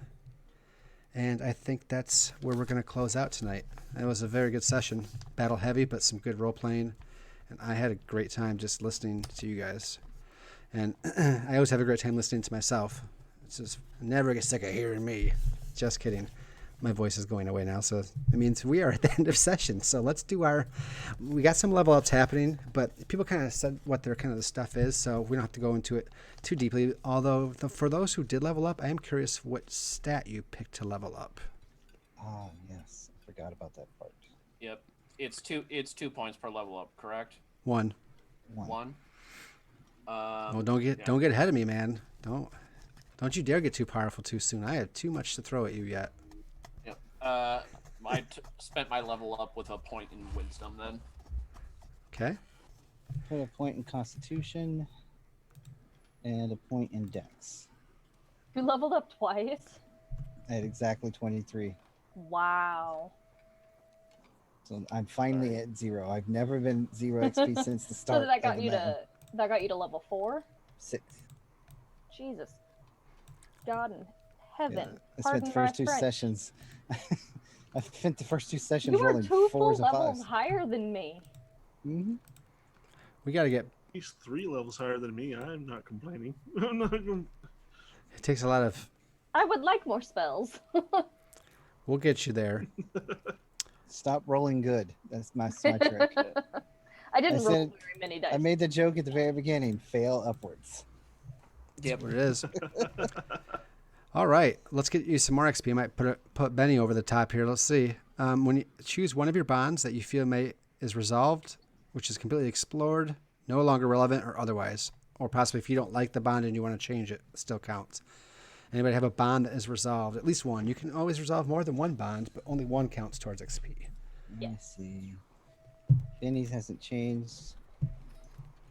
No, I think Ralph's has been updated. Yeah, there's. Still counts. Yep. I still have 2 bonds that have question marks by them. Just Cecil bond question mark, Alvaro bond question mark, because we never established them. Useful. I mean, we could establish a new one based off of the scene they had Yeah. tonight. So I'm changing Ralph's with me for useful with devices, but likely to blow himself up. After tonight, that definitely feels right. Very good. Very good. Who else has a bond of that's resolved do. some way? Okay. I feel like we've kind of resolved one of my bonds with Benny in that he is the closest thing I have to a friend. I mean, she's been open and honest about that fact now, and now it's out there. I believe that would resolve that. Okay. I'm not sure what I'm going to replace it with. I'll figure that out. That's fine. Benny, do you have something? In that case, Benny's bond with Olivara, which is keep her safe. He's managed to do that. Yeah. By getting himself don't know. paralyzed. That's fine. And you can still obviously keep her safe in the future if you wish, but you can definitely say that bond's been resolved. Like, I've done that thing. Now, what's the next step I'm going to take? Or whatever, right? Mm-hmm. Yeah. So definitely erase that bond and write a new one at some point when you know something. And if you have anything new, you guys can just say it whenever. But mark XP, Benny. Ralph, did you have one? I haven't resolved any. I am going to I'm filling the 2 additional question marks in right now, just for Alivara. It's she knows my old man is now a creature of evil and mechanics. What do? What do? I still think you can get an XP for that because you've established this bond and it came through role playing. So everybody gets their own XP for your bonds. Are there anything else you'd like to add in that area? Yeah, just Cecil's Tavern has become a sanctuary for Yep. for us. Oh, it's even better of a sanctuary now. It's got a nice kitchen, and I can set some defenses up in the future. I like this traveling in idea that we're working with. It really, I think, kind of came out of I don't think it's supposed to be a stationary place, right? But it didn't really work for our traveling, so we may do, and it really works well, I think. So I like it. so do I. Otherwise, Cecil, we would have used it once in the beginning to stay at, and then we would abandon it, and it just takes away a lot from the character. So, all right. I like the fact that he just throws it out like a Pokeball up there. It's almost like it reminds me very much of a Dairn's Instant Fortress from D&D. Mm-hmm. Mm-hmm. Yep. And that makes me wonder, can you weaponize that? Like, it can weaponize an instant fort? Oh, Why not? Maybe if it gets the I final remember boss. doing that in the game so much. Maybe I'll smash the final boss if it's a witch. Especially if it's wicked. We'll see what Please happens. smack my dad with your And tavern. at the east. Anti-direction. Has anybody fulfilled your alignment at least once this session? Did. I did. I Good. dominated a creature today. You dominated a creature? Okay. I made a bloodbath of my foes. You did. I discovered a magical mystery Which is? that old man seems to be alive And dead. but dead, Yep. Okay. and it's also some machine amalgamation of evil. All right. Olivera? And well, I believe those that speak to dead, the whole double sixes we did there to carry out a spirit's last request. Yes. I remember XP again. Well done. Yeah. 3 questions and then we're done. If we answer yes to any of them, everybody marks 1 XP. Do we learn something new and important about the world? And what is it? Yep. A couple things here and there. You know. Throw a couple out. Well, so That I apparently believe the souls can whole be split Tim in two. McLeod, yeah, Tim McLeod being in, well, his soul is here, but apparently he's also out there wreaking havoc, and that's kind of, I guess, it's kind of a mystery that we need to solve. In side conversation with the new dwarf was the fact that Westralia is not doing so good, so people are leaving it. Yep. Little tiny tidbit. Yeah. Okay. Anything else? I kind of threw it out as a throwaway line, but dwarves have a tendency to be eaten by monsters because monsters don't chew their food. Okay. Swallow him whole like a pill. Use a The vitamin. tech level's a little higher than I was expecting from the whole Triborg thing. I don't Yes. think that's been, like, I know we'd established there was some, like, Arcana tech in the Boston where we started, but I didn't think it would be this level. I think that's a little bit more than the typical, or is that I just? think it's new even to Ralph. Yeah. I feel it would be new to Ralph, and it's a specific creation from a specific villain, otherwise probably not found anywhere else. And apparently that's how I decided to play cyborgs, I guess. But yeah, so mark XP, everybody, for that. Did we overcome a notable monster or enemy? Yes. Yes. We managed to Yes. finally do it. Mark, Go team. mark XP, yeah. The Triborgs, notable enough, but also the behemoth, right? I blew up a kaiju Yeah. with a You pipe bomb finished launcher. Off a kaiju. With a pipe bomb launcher made out of a garbage disposal. That's right. That was a team effort there, son. It only counts as one. Last question would be, did we loot a memorable treasure? I I don't mean, Don't think so. I mean, I looted a bunch of Triborgs. I was gonna say the Triborgs was the only thing that came to mind, but I'm Yeah. not sure that. You tell me how you interpret we this. looted a wizard from a poison ivy bush. No, it's not. So how we- here's the reason why I say we looted some Triborgs, because I just got a giant pile of stock, which otherwise would have taken me time or money to refill my stock, which also had a bunch of information in them. Doesn't feel as notable as like the gloves of protecting and the Well, bar of drinking heavily and not dying of alcohol poisoning. You know, notable in my mind. Is I would say name. also you can how you interpret it is, as I said before, the treasure you got from the monster was finding the dwarf Fezzik, the keg bender. I mean, a 50% discount on Yeah. buying stuff. That's a pretty steep discount. All right. Between those, I'll give you guys another one. So everybody gets 5 XP from all this, plus any 6s Yay. that you may have rolled earlier. Yay. I think there was only one. I didn't. Mm-hmm. And it was I mine. only rolled a 1 on damage. So Benny's probably close to his next level. So it's going to be Oh, heck no. 7 plus the level you're at. So you got to get to 10. And you're at, what, 7 now? I'm at 7 now. Okay. You only need 3 fails. Next time. You only need 3 fails. Cool. Good to know. I need to roll them ones. The leveling up will start slowing down a little bit now unless you start failing heavily. Yeah. Benny will So what catch you're up. saying is I need to start trying to do like strength tests. If you That's want what I to need to do. if you want to farm XP in this game, I mean, it's legit. You can. You just try. Yeah. You try doing more dangerous things that are harder for your character, and going, hey, I failed, but I get XP if I live, or I succeed Oh, and I I'm had a going. So Question about, because when I was leveling up, one of my options on the 2 to 5 move is to gain a spell from the cleric list. Would I be able to possibly take that advancement twice, or are they all just once? I think they're just. It will determine what spell I choose. I would allow you to. I guess I would allow you to take it again if that's what you want to do on this. If you So I guess I would Right. say yes to that. Okay. So that's the end. We're a little over time, not bad. So we'll do some quick shoutros here. Actually, sorry, let me jump back. Is there anything else? Anybody else have any questions or anything else for the game?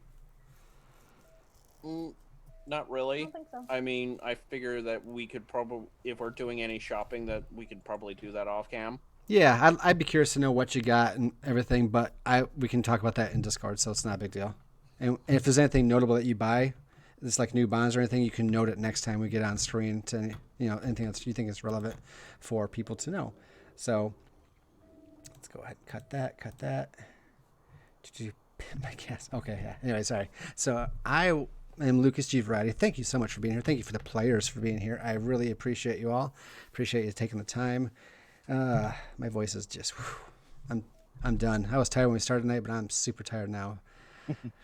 It was some thinking, and I still have some delicious, yummy GM stuff in store for you when we get to the Hammerford Fortress next time. So we'll be ready to jump into that. Zorm's itching to cast some magic. And yeah, otherwise, we will be back this Friday night. Should be for Robotech, the Macro Saga. It's been a month, and I'm ready to be Archibald Silverworth again. Lieutenant Archibald Silverworth the Third. Let's just be clear, because that's who Archie be, and that's how Archie do. So, yeah, that's it.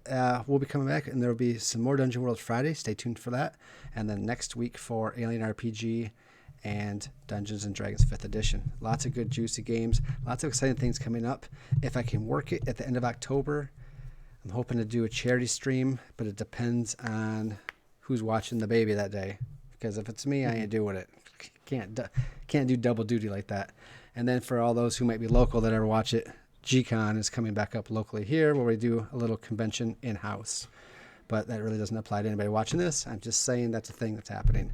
So other than that, I'm going to be quiet now, and we're going to let's go clockwise tonight from Cecil to Ralph, and then Benny and Olivara, and then we'll come back to me at the end, and we'll be all done.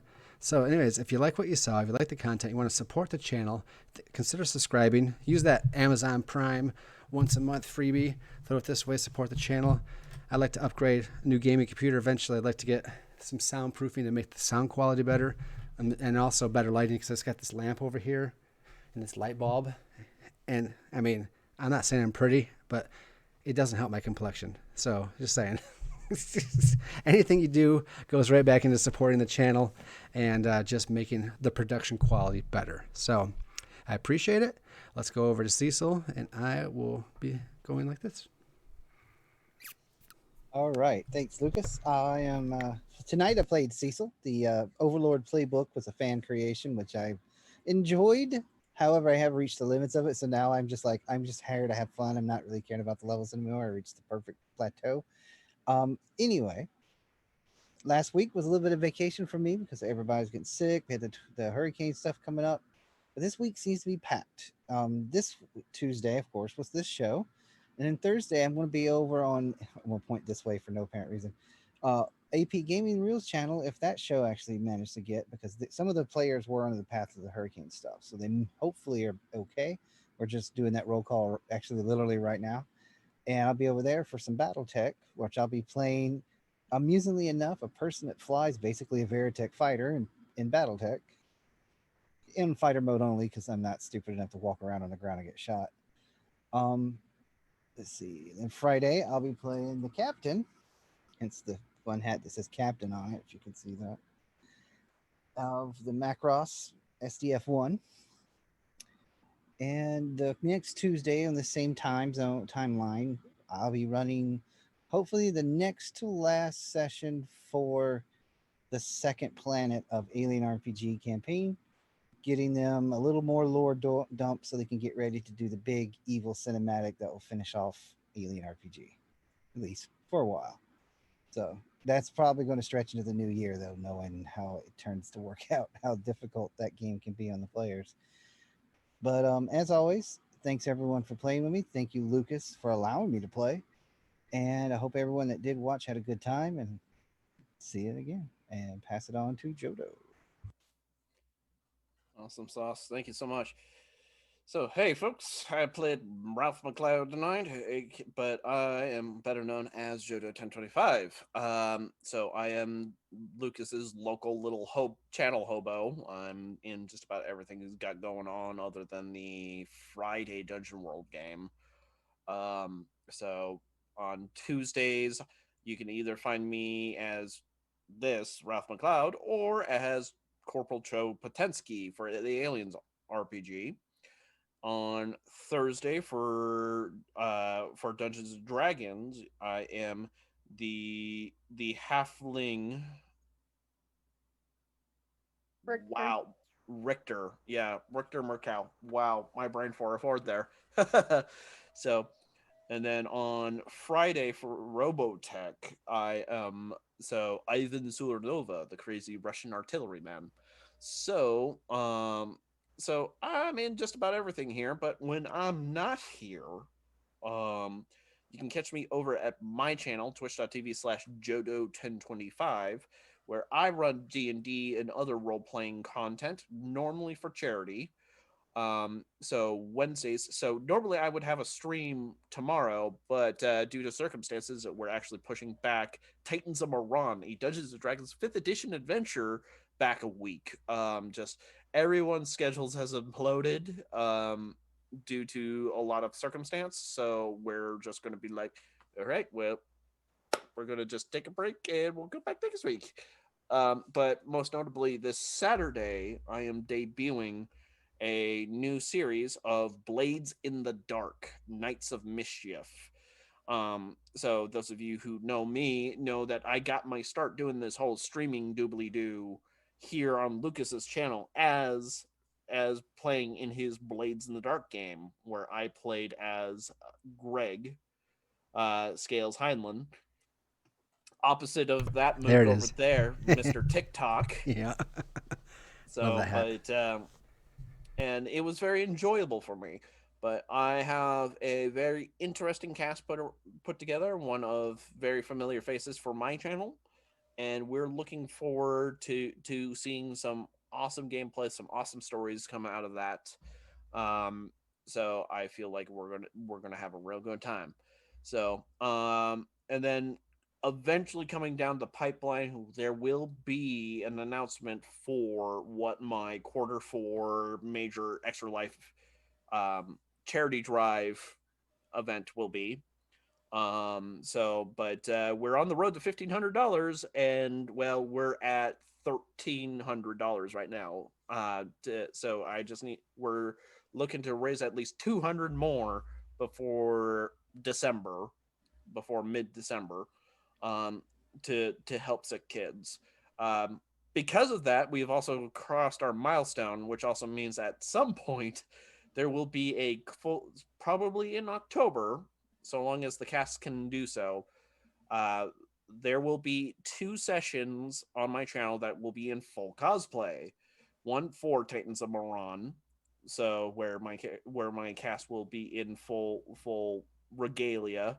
I have to figure out what I'm going to be dressing up as for that one, but also for a returning cast of the Call of Cthulhu game that I ran a couple months ago for the Operation Cathedral series, where I will be GMing as Red Stag in drag. So, Damn. that's what my players Red wanted Stag. me to do.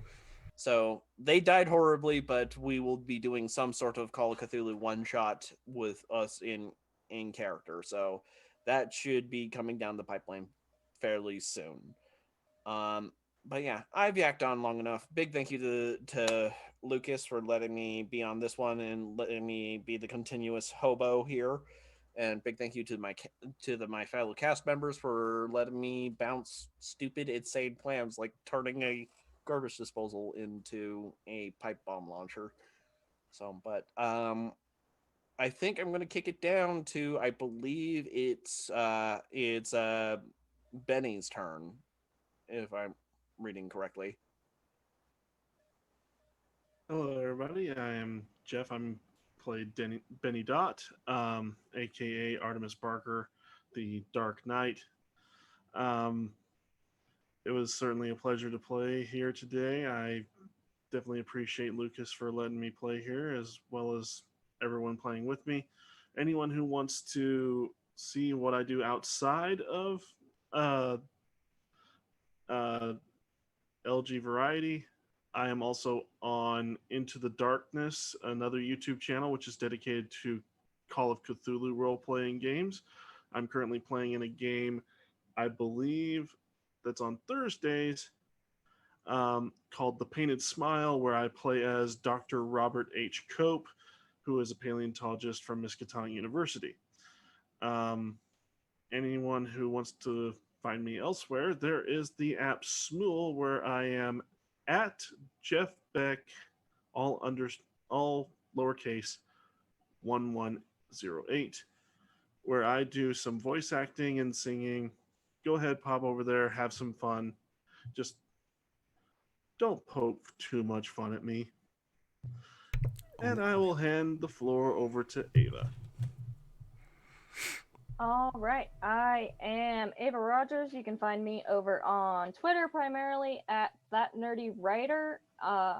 I'm most active when I'm actively writing, so recently I've been in so many games that I haven't actually been doing much writing, which is actually quite sad. Other than that, you can find me here, obviously, every other Tuesday here for the Indigo Magic game of Dungeon World, where I play LaTorra, the Reaper.